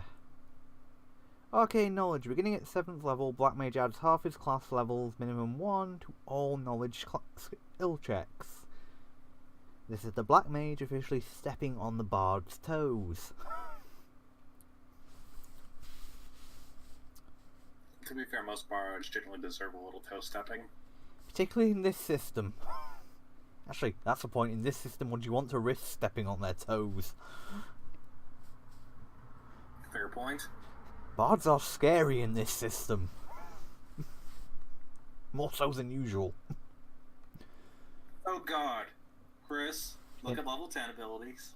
I was having a look at... They get the Clear Mind like the Bard does for the MP regen, and Double Cat A black mage can cast 2 spells using 1 standard action. Both of the spells must have the same casting time. The black mage can make any decisions concerning the spells independently of each other. Any target affected by both of the spells take a -4 penalty made against each on save made against each spell. A black mage receives a +4 bonus on cast level checks made to overcome spell resistance with these 2 spells. You may use this once per day at 10th level, 1 additional time per day at 15th and 20th level. Oh, that is heinous. That is well and truly heinous.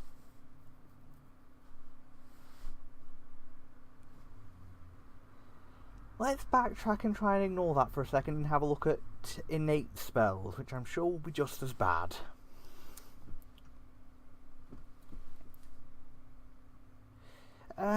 Let's see. A small number of spells without spending magic points. Beginning at 6th level, a black mage may select 1 first level black magic spell he knows and is able to cast. He may now cast the spell once per day as a spell-like ability without needing to spend MP. The caster level for this spell is equal to the black mage caster level. At 9th level and every 3 levels thereafter, the black mage may select an additional spell which he can cast once per day as a spell-like ability. The maximum spell level of which can be chosen at each of these intervals is indicated in the table below. So at 6th it's 1st, 9th it's 2nd, 12th it's 3rd, 15th it's 4th, and at 18th it's 5th. Hello, free invisibility. Yeah, I was thinking hello free dimension door. Yeah, but you gotta wait, it'll at least be, you gotta wait until at least 15th for that. True. I mean, I probably would choose Dimension Door, but yeah, it's still gonna be dealing with the visibility a lot more. Yeah. Oh god. These are spell-like abilities, and it doesn't. And it may now cast this once per day as a spell-like ability. Depending on what other tricks you can pick up, and once we see the talents, because I'm sure there'll be a way to shorten the casting time for these with the talents. I've not read it, but I'm sure there will be. Invisibility, Dimension Door, Magic and Fireball. Oh, Lawmaster. Can take 10 on any knowledge skill check that he has ranks in. Again, Black Mage basically taking up the Bard's role for being the knowledge support. Because actually, I don't remember the Bards having any of their knowledge tricks on the list. Yeah, I think you're right. So you give up on the law stuff and give it to the Black Mage and instead get all the ridiculous buffing abilities that Bards get. Seems a fair trade. At 13th level, they effectively get selective meta magic as a free ability.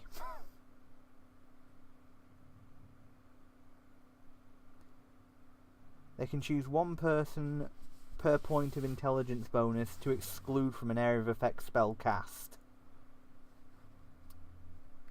And it only gets worse. Or double the number of targets affected by a spell. In the first application, the target. Let's see. When a spell description specifies an effect of. Let's see. Yeah, that's pretty brutal. Sudden meta magic. At 15th level, a Black Mage may apply any single meta magic feat that he knows to a 6th level spell or lower that he is about to cast. This does not alter the level of the spell or the MP cost.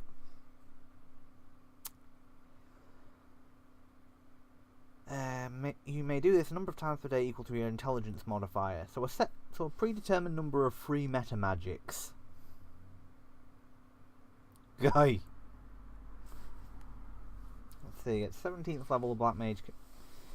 Let's see, a Black Mage may reduce a target's spell resistance by his Black Mage level once per day per target.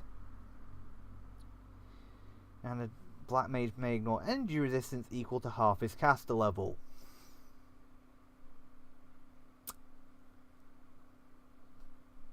You can basically negate somebody's spell resistance. Yeah, I'm starting to feel bad for the enemy monsters. I'm starting to feel bad for the... Oh dear god, I'm just imagining an all Black Mage party or something. It wouldn't happen, dear, because they die too quickly at lower levels, but... Oh, yeah. Chris, you ever see the Freelancer class? Yeah, I've seen it. We'll go over... I think that's going to earn its own special thing, that. 1 MP spell, supernatural ability. At 18th level, 3 times per day, as a free action, a black mage can reduce the cost of his next spell to 1 MP. The use of this ability cannot be used with meta magic feats. I wonder if that negates sudden meta magic. Don't care if it doesn't in out of hand. I am house ruling that it does.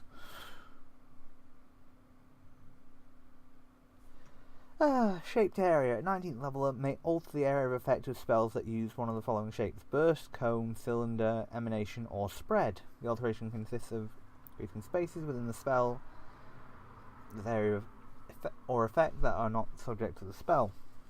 The minimization for these spaces is a 5-foot cube. And you can do this. Oh dear God! You're reading Black Wizard, I'm guessing. I was looking at spells. Oh. I was looking at the 9th level spells. Ultima, the ultimate destruction spell erupts from the center of a large explosion, 60-foot radius. Does 1d12 damage of non-elemental damage per caster level. Yeah, and with shaped area, you could turn that into a cone, a beam. Yeah. Okay, Black Wizard, their 20th level capstone ability. Okay, the Black Mage gains the following abilities. Any enfeebling spell cast removes 1 beneficial spell of the highest level with a successful caster level check against the caster of the spell. So basically, any debuff you cast removes the highest level buff on the minion. Any elemental spell cast gains bonus to damage rolls equal to the Black Mage's intelligence modifier. Any attacks, including magical range touch spells, now deal an additional 1d6 points of shadow damage and grant a +5 bonus to attack rolls against any creature that the Black Mage misses on his next attack roll. Okay. Black Wizard is pretty damn badass. And now onto the talents. Yes, and then we can have a quick look at the archetypes as well.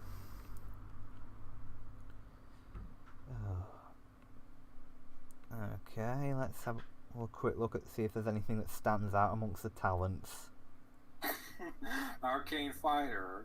Black Lace levels stack as fighter levels.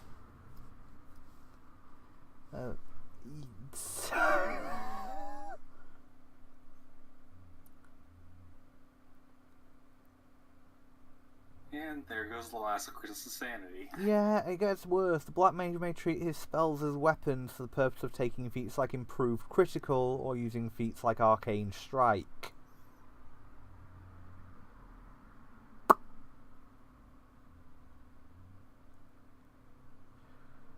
So you could use a ranged touch attack and then Arcane Strike it.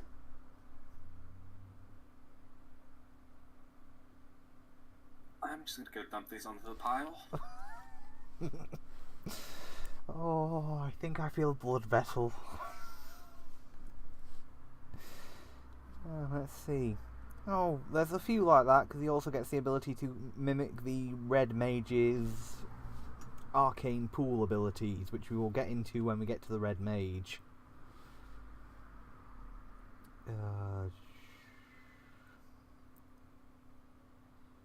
Creative Destruction. Whenever he casts an elemental spell that deals damage, he gains a number of temporary hit points equal to the total number of dice used to determine the damage caused by the spell.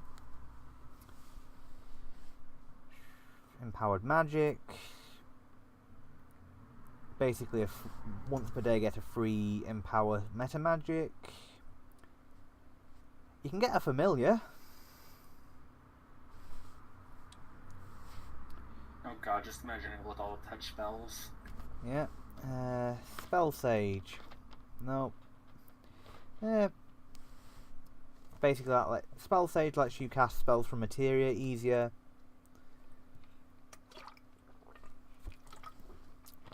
Let's have a look at the advanced one, see if there's anything really broken. Well, there's immortality.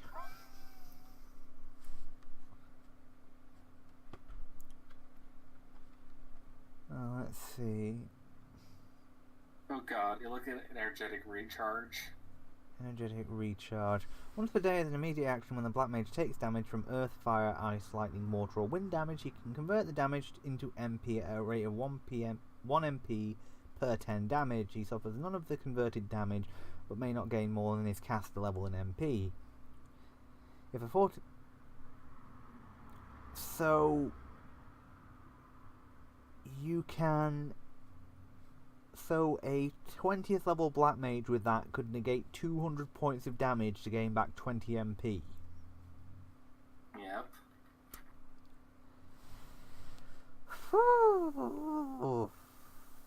Twin cast. Once a day, the Black Mage may cast 2 spells as a standard action, but the combined MP cost can exceed his cast level. 2 spells must have the same casting type. Okay, so twin cast is basically an additional use of dual casting.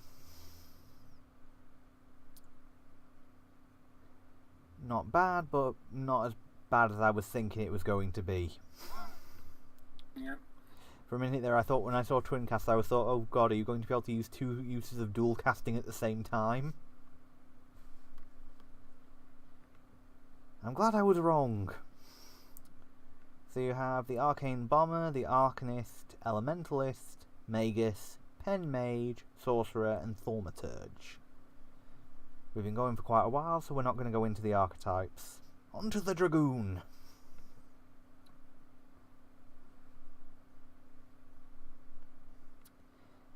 D10 of health, any alignment. Fighter starting gold, so 5d6 times 10. Skills, acrobatics, climb, craft, handle animal, intimidate, knowledge dungeoneering, knowledge local, perception, perform, ride, survival, and swim. 2+ intelligence mod for skills per level. Full attack bonus, good, fort and reflex save, bad wisdom. Proficient with all simple weapons, all spears, lances, and polearms. They are also proficient with all armour, but not with any shields. Limit breaks. Falling meteor. The limit breaks allows the Dragoon to make a giant leap to crash like a meteor upon his enemies within 60 feet, affecting a 20-foot radius area. Enemies in this area take 2d6 points of non-elemental damage plus an additional 2d6 points of damage per 4 Dragoon levels after first. A reflex save, DC 10, plus half of the Dragoon's level, plus his strength modifier or fall prone. Well, that wouldn't be nasty at all, would it? At least the damage is at least somewhat sane. Yeah, but it's about... Yeah, true. It's about the same as the one of the other ones. One of the other ones, I think. But Lancet, Limit Break. This Limit Break causes any attack the Dragoon makes that successfully hits to heal him for the duration of 1 round, plus 1 round per 4 Dragoon levels after first. The Dragoon heals 1d6 points of damage, plus an additional 1d6 points of damage per 4 Dragoon levels whenever the Dragoon makes a successful attack. Each successful attack deals additional damage equal to the amount healed.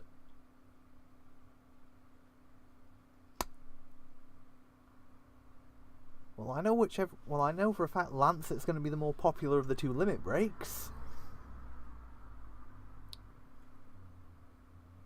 Because extra damage and healing? That's not beautiful at all, is it? Oh, not even remotely. Oh, you know what you were saying about your sub-job Rogue Lancer? Yeah. Healing sneak attacks, anybody?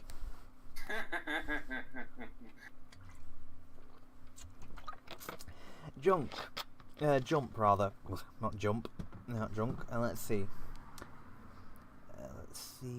A Dragoon's ability to jump is an acrobatics check. It's treated as though he got a running start and has the run feat. A Dragoon's maximum height is not affected by his size. His jump is not affected by maximum movement speed, allowing a very strong, very powerful Dragoon to eventually leap higher than their own height and further than his own movement speed. In addition, the Dragoon may jump as part of a charge action. Let's see. Oh, and he gets to add his level to all acrobatic skills checks for jumping. 4th level, the DC multiplier for a high jump is reduced by 1, making it a multiplier 3 rather than 4. This reduction improved by 1 for every 7 levels. Multiplier is of 2 at 11th and a multiplier of 1 at 18th.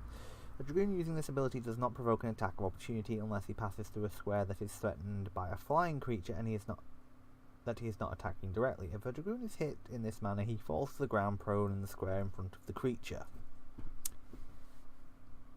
Seems fair enough. I think compared to the last couple classes, class will be positively flat. Yeah, let's see. Now we're on to Deadly Lancer. +1 whenever this Dragoon jumps at least 10 feet from his opponent, vertical or horizontal, and strikes his foe using spear, lance, or polearm, he deals an additional 1d6 of damage. This extra damage is 1d6 when first gained, and it increases by 1d6 per 3 Dragoon levels after first. If the attack is also a critical hit, the extra damage is not also multiplied. For every 10 feet the dragon jumps beyond the first 10 feet, he deals an extra 1d6 points of damage.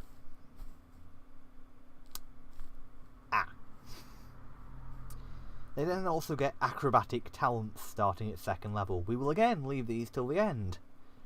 Dear God, does everything get sodding talents in this system? I think it has, because I remember the last time I actually played the Dragon class, it didn't have talent. Okay, let's see. Next, it gets pole fighting. As an immediate action, a Dragoon can shorten his grip on his spear, lance, or polearm with reach and use it against adjacent foes.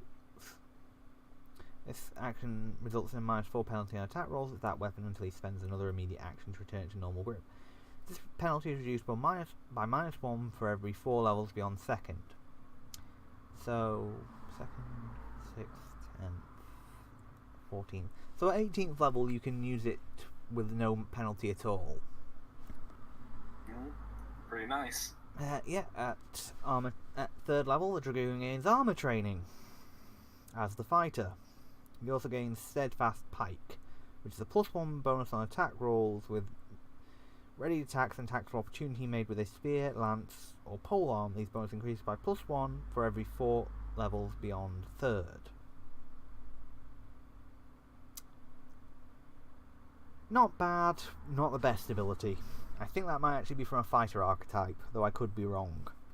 Yeah, I think a good chunk of this is from the Polearm Master archetype. Yeah, okay.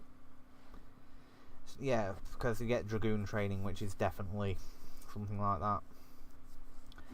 Hardy Landing. At 4th level, the Dragoon becomes skilled at diving through the air after a high jump and absorbing the impacts of a long fall. When first using this ability, the Dragoon takes damage as if the fall were 20 feet shorter than it actually is. This is with a Dragoon level until at 20th level he can fall any distance without harm. Oh, that could get funny.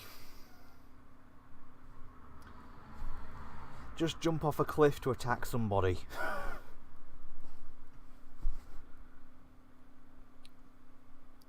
Fighter training. At 7th level, a Dragoon counts half his total Dragoon levels as his fighter levels for the purpose of qualifying for feats. If he has levels in fighter, these levels stack. Fair enough. Sweeping Fend. At 9th level, when using a spear or polearm to make a trip maneuver, the Dragoon treats these weapons as if they had the trip weapon feature. In addition, he receives a +4 bonus to his CMD when resisting bull rush or trip attempts. Again, not great, but not bad. Springing Charge. At 11th level, the Dragoon jumps a distance of 10 When the Dragoon jumps a distance of 10 or more feet using a charge action, he may move after the attack, but the Dragoon's total distance that he can move cannot be greater than his speed. The Dragoon does not provoke any attacks of opportunity from the target of his attack. A Dragoon cannot use this ability to attack a foe that is adjacent to him at the start of his turn. Doesn't seem... Again, sounds like a fairly useful ability. more advanced talents, and now Mighty Charge. Yeah. Let's see. Double the critical threat range of any spear, lance, or polearm wielded during a charge while jumping. This increase does not stack with other effects that increase threat range. That's a first.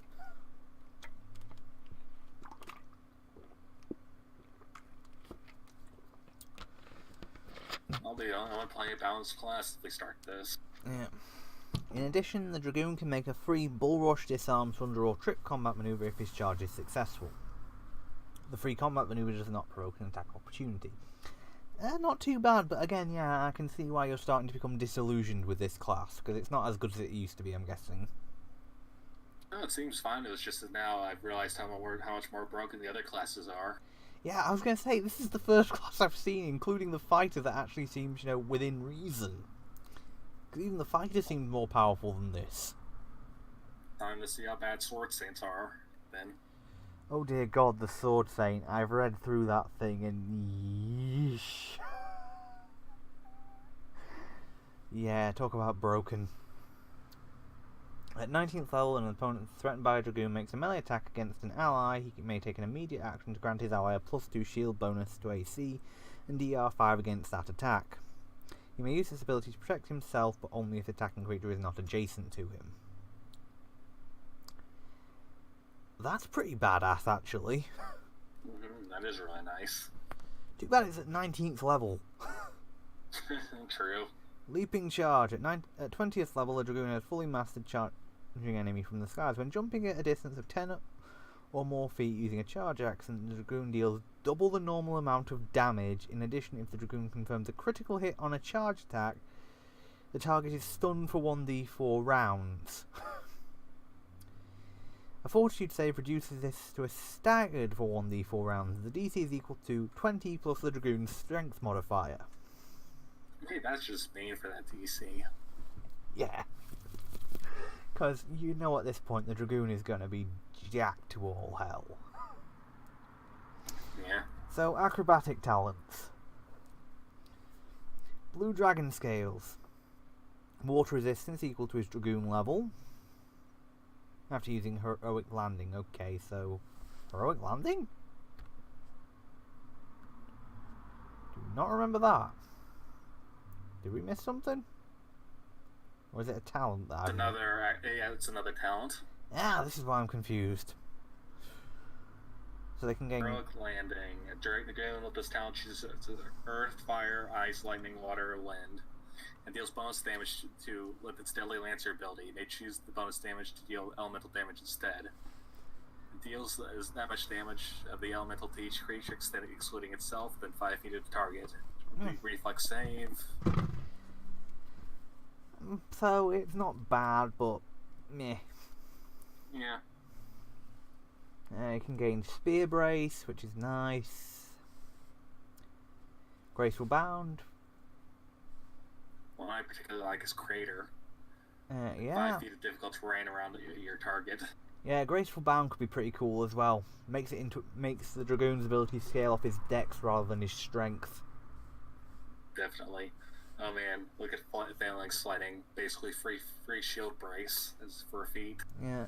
Gains proficiency in shields, except tower shields, and when he wields the shield, he can use any polearm or spear the size of a one-handed weapon. Yeah! Phalanx Fighting, yeah, that... I don't get the feeling that's the first talent most Dragoons pick up. True. Well, either that, or as I say, the Graceful Bound.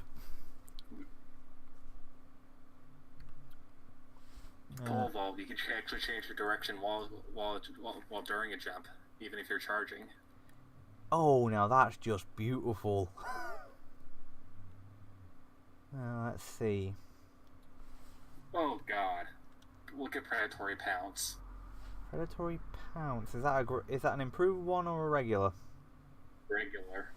A dragon with this talent that uses Deadly Lancer ability on a target that is flat-footed. He rolls d8s. Ooh. Yeah, your thief build would really be nasty with that combo. Sneak attacking with that. Ugh. So advanced, let's see if there's any particularly good. Greater Landing. A Dragoon with this advanced talent increases the area of damage for his heroic landing and crater ability by 5 feet. You may select this multiple times. So, at start, a minimum of a 10-foot area of damage and rough terrain.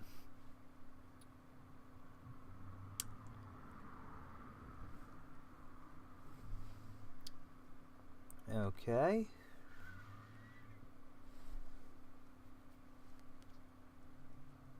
Oh man, Purge.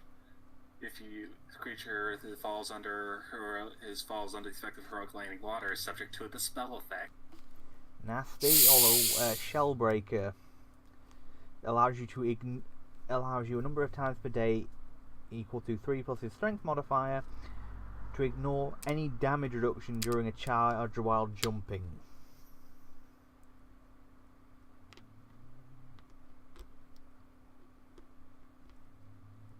Oh, and Swoop of a Dragoon. A Dragoon with this advanced talent gets an immediate action to jump to another creature within range of his acrobatic skill check for an extra melee attack when he drops a creature from a charge attack.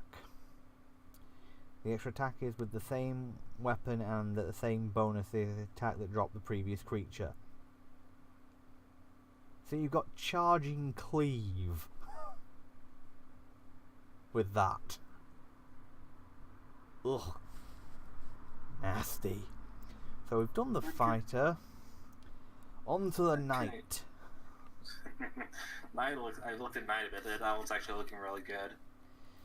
Hopefully, it's actually a bit like the converted Knight class from 3.5. Let's see. Any lawful D12 hit point, so it's sort of the inverse of the barbarian.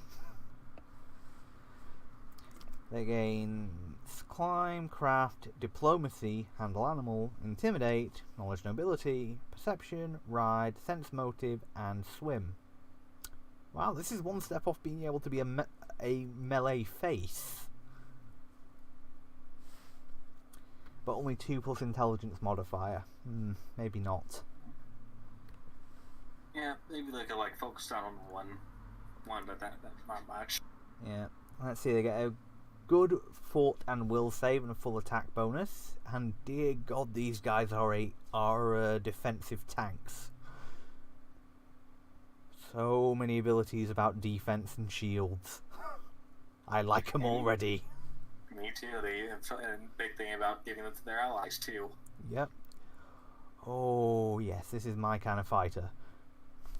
Proficient with all simple and martial weapons, including knight swords, which are normally exotic. With all armor and shields, including tower shields. My kind of class. Knight's Blessing. This limit break grants the knight and any allies within 30 feet the effect of Protect, Shell, and Regen as a white mage of the same level.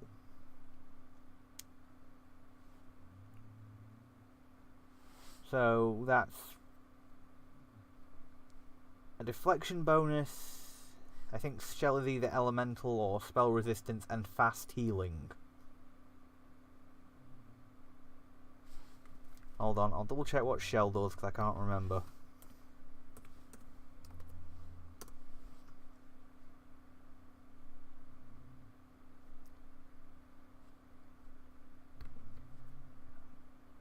Let's see.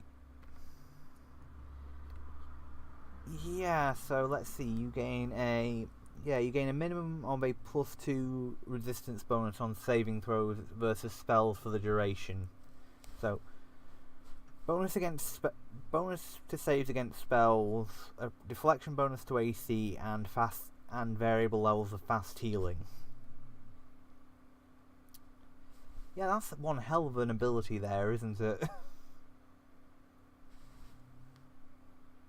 No, just imagine it with Bard. Yeah, Knight and Bard are basically the perfect combo, aren't they? Knight's Protection, the second limit break, grants the knight and allied allies within 30 feet a protective bubble that grants them damage reduction 2 as well as spell resistance 5. Damage reduction increases by 2 and spell resistance increases by 5 per 4 knight levels after first. It lasts for 1 round plus 1 round per 4 knight levels after first. So 5th, 9th, 13th, 17th, yeah. You'll get, at the maximum, it'll be 8 damage reduction and 20 spell resistance for 5 rounds. I'm not sure what one's worse. I think you mean which one's better from the party perspective. Well, I actually give a shit about your opinion, so... I would say that probably the one that grants the spell resistance and damage reduction. Fair enough. Although, actually, no, I would probably say Blessing because fast healing.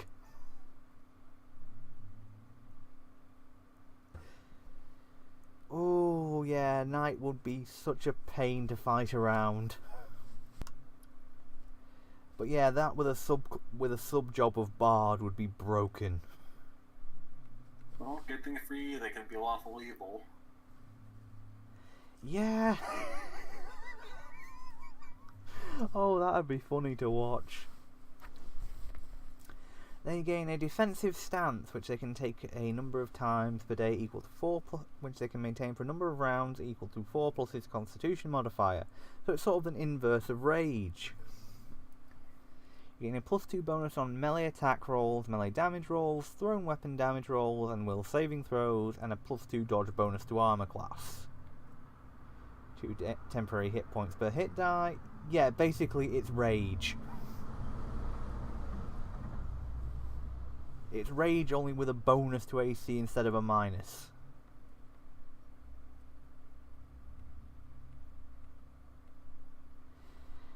Defend ally. When a knight is within 5 feet of an ally, he can transfer up to 2 points of armor class to the ally. This maximum number of points he can transfer increases by 1 for every 3 levels beyond first. Weird way of doing it, but that's pretty cool.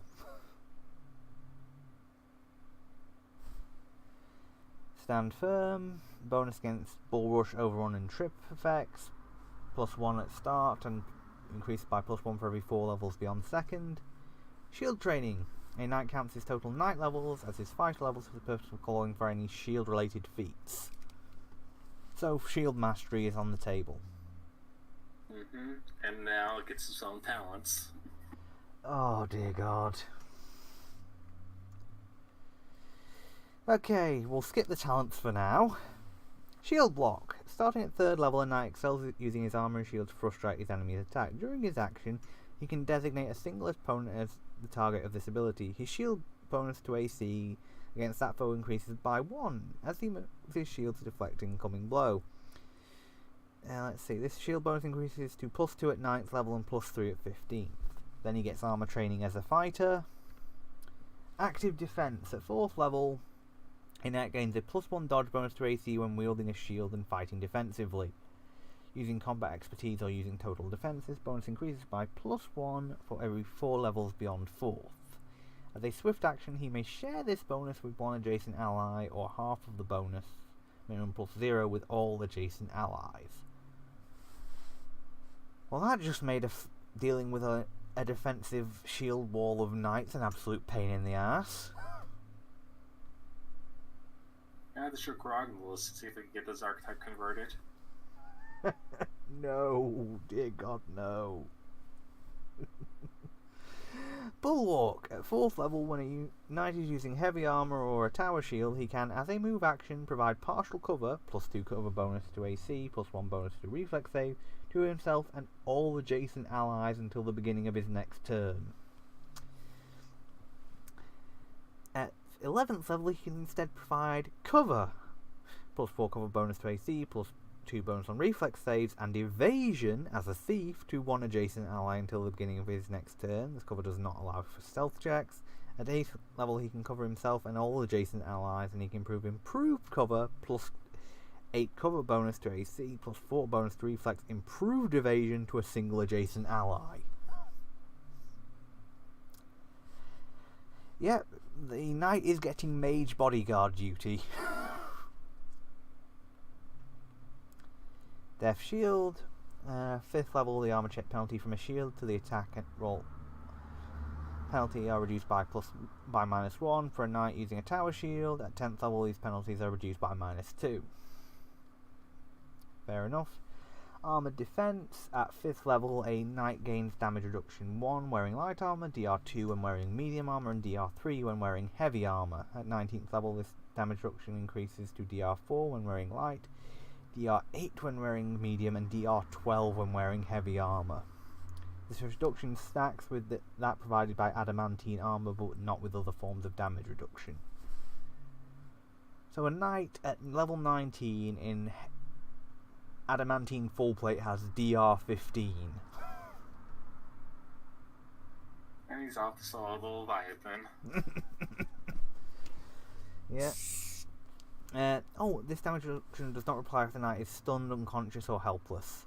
Which isn't likely to be happening because you've got him layered in so many buffs, it's ridiculous. Fortress of Defense. At 6th level, an opponent that begins its turn in the knight's threatened area treats all the squares that he threatens as difficult terrain. Oh, that's going to get annoying.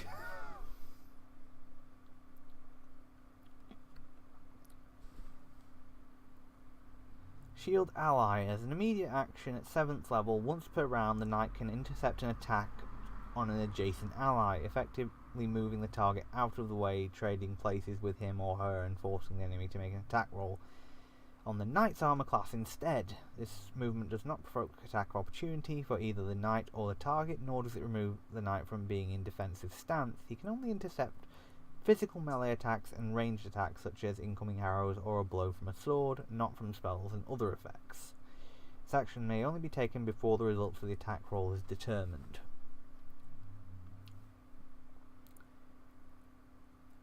That's pretty nice. Every time you say that, I find something that's probably worse. Even nicer. Yeah, I'm sure. I'm sure there's lots of abilities like that. Let's see. Shield Buffet.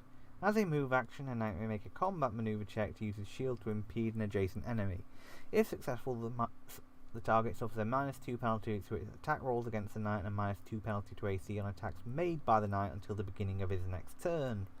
At 13th level, a knight may use this ability as a swift action. That's pretty cool. And at 9th level, Fortification. You get as per the armor ability as you level. Yep. 9th level light fortification, 15th moderate fortification, and yeah, so it stops at 4. Thankfully, it stops at moderate and doesn't get to heavy. Stalwart. At 10th level, a knight can use mental and physical resiliency to avoid certain attacks. If he makes a fortitude or will saving throw against an attack that has a reduced effect on a successful save, he instead avoids the effect entirely. So he effectively gets evasion for fortitude and will saves. Yep, and it's also an Inquisitor ability. So it makes my Inquisitor Unchained Monk even worse. Yeah. Mobile defense. At 11th level, a knight can adjust his position while maintaining defensive stance. While in defensive stance, he can make 1 5-foot step per each round. Oh, so you can't move while in defensive stance. I must have missed that. Same. Let's see. Counterattack. At 13th level, a knight can make an attack of opportunity against an opponent who hits an ally under his shield ally ability with a melee attack, so long as the attacking creature is within the knight's reach. Well, that wouldn't hurt at all, would it? At 14th level, a knight's ability to intercept attack improved. The knight can now intercept spells with a touch or range touch on an adjacent ally. That would be fun. At Steel Defense. At 15th level, the knight is capable of turning an otherwise lethal blow and continue the fight. When an attack that inflicts hit point damage from a natural attack, melee weapon, or ranged weapon would reduce the knight to 0 or fewer hit points, he can make a fortitude save, DC the attacker's attack roll, to deflect the attack to his armor or shield, like heavy or tower shield only. Causing it to suffer damage in his place, apply item hardness as normal. If this would break the character's armor, it gains the broken condition until it is repaired. The knight cannot use this ability with broken armor or a broken shield.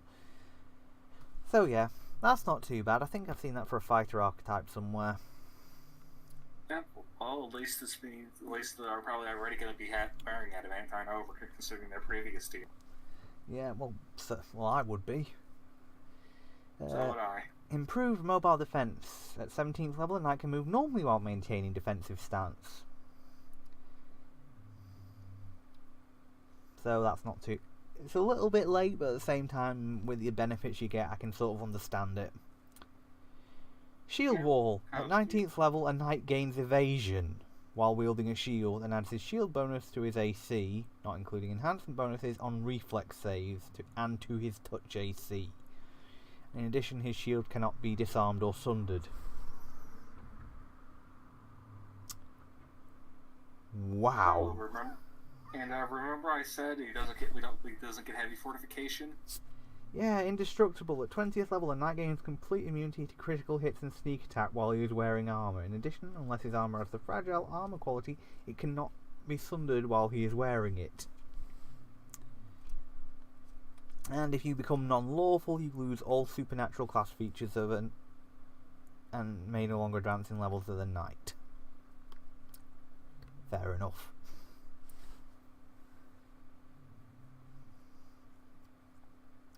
There's a few knights here that might sound interesting. There's obviously the Magicite Knight, who are focused around using magic items.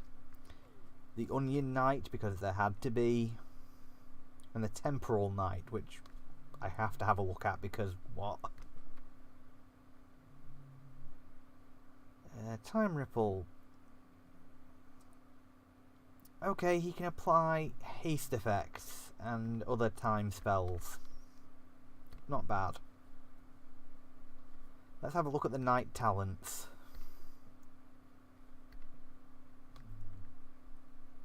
You found anything interesting yet? Not yet.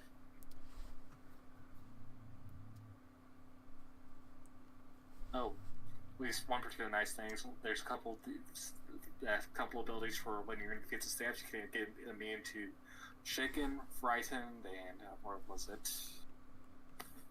Yeah, there was another one. And sicken and nauseated conditions. Nice.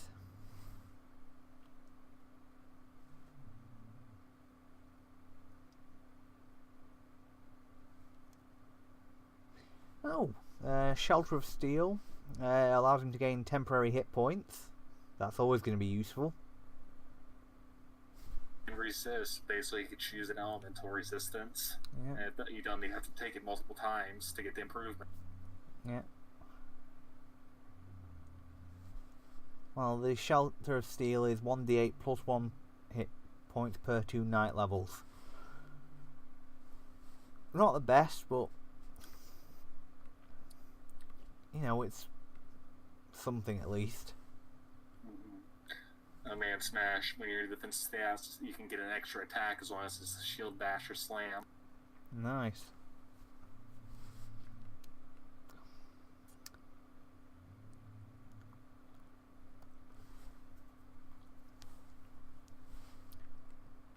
See.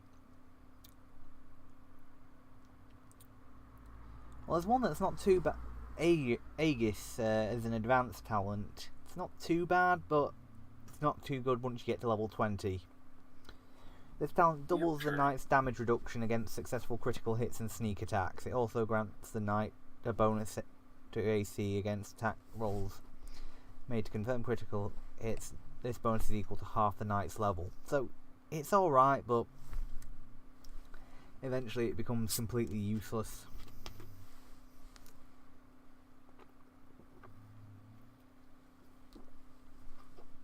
Impetuous Endurance is pretty nice.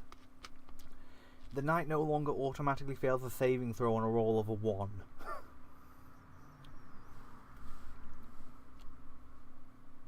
I'll take that on anything, really. To be fair, you do that at least 10 times a session. What, roll a 1 on a saving throw? Well, I mean, anything really. Well, yes. Hence why I wouldn't mind having this ability.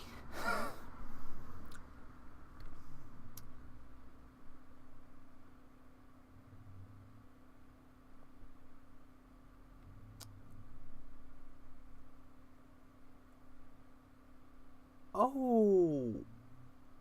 Basically, can get improved evasion as a feat, as one of the talents. Reflect. A knight in medium or heavy armor takes only half damage from any attack, spell, or ability that allows a reflex saving throw. The knight is still allowed to a normal saving throw. He simply takes half the damage he normally would, based on the result of the saving throw. If the attack, spell, or ability has a non-damaging effect, the knight suffers the appropriate effect based on his saving throw result.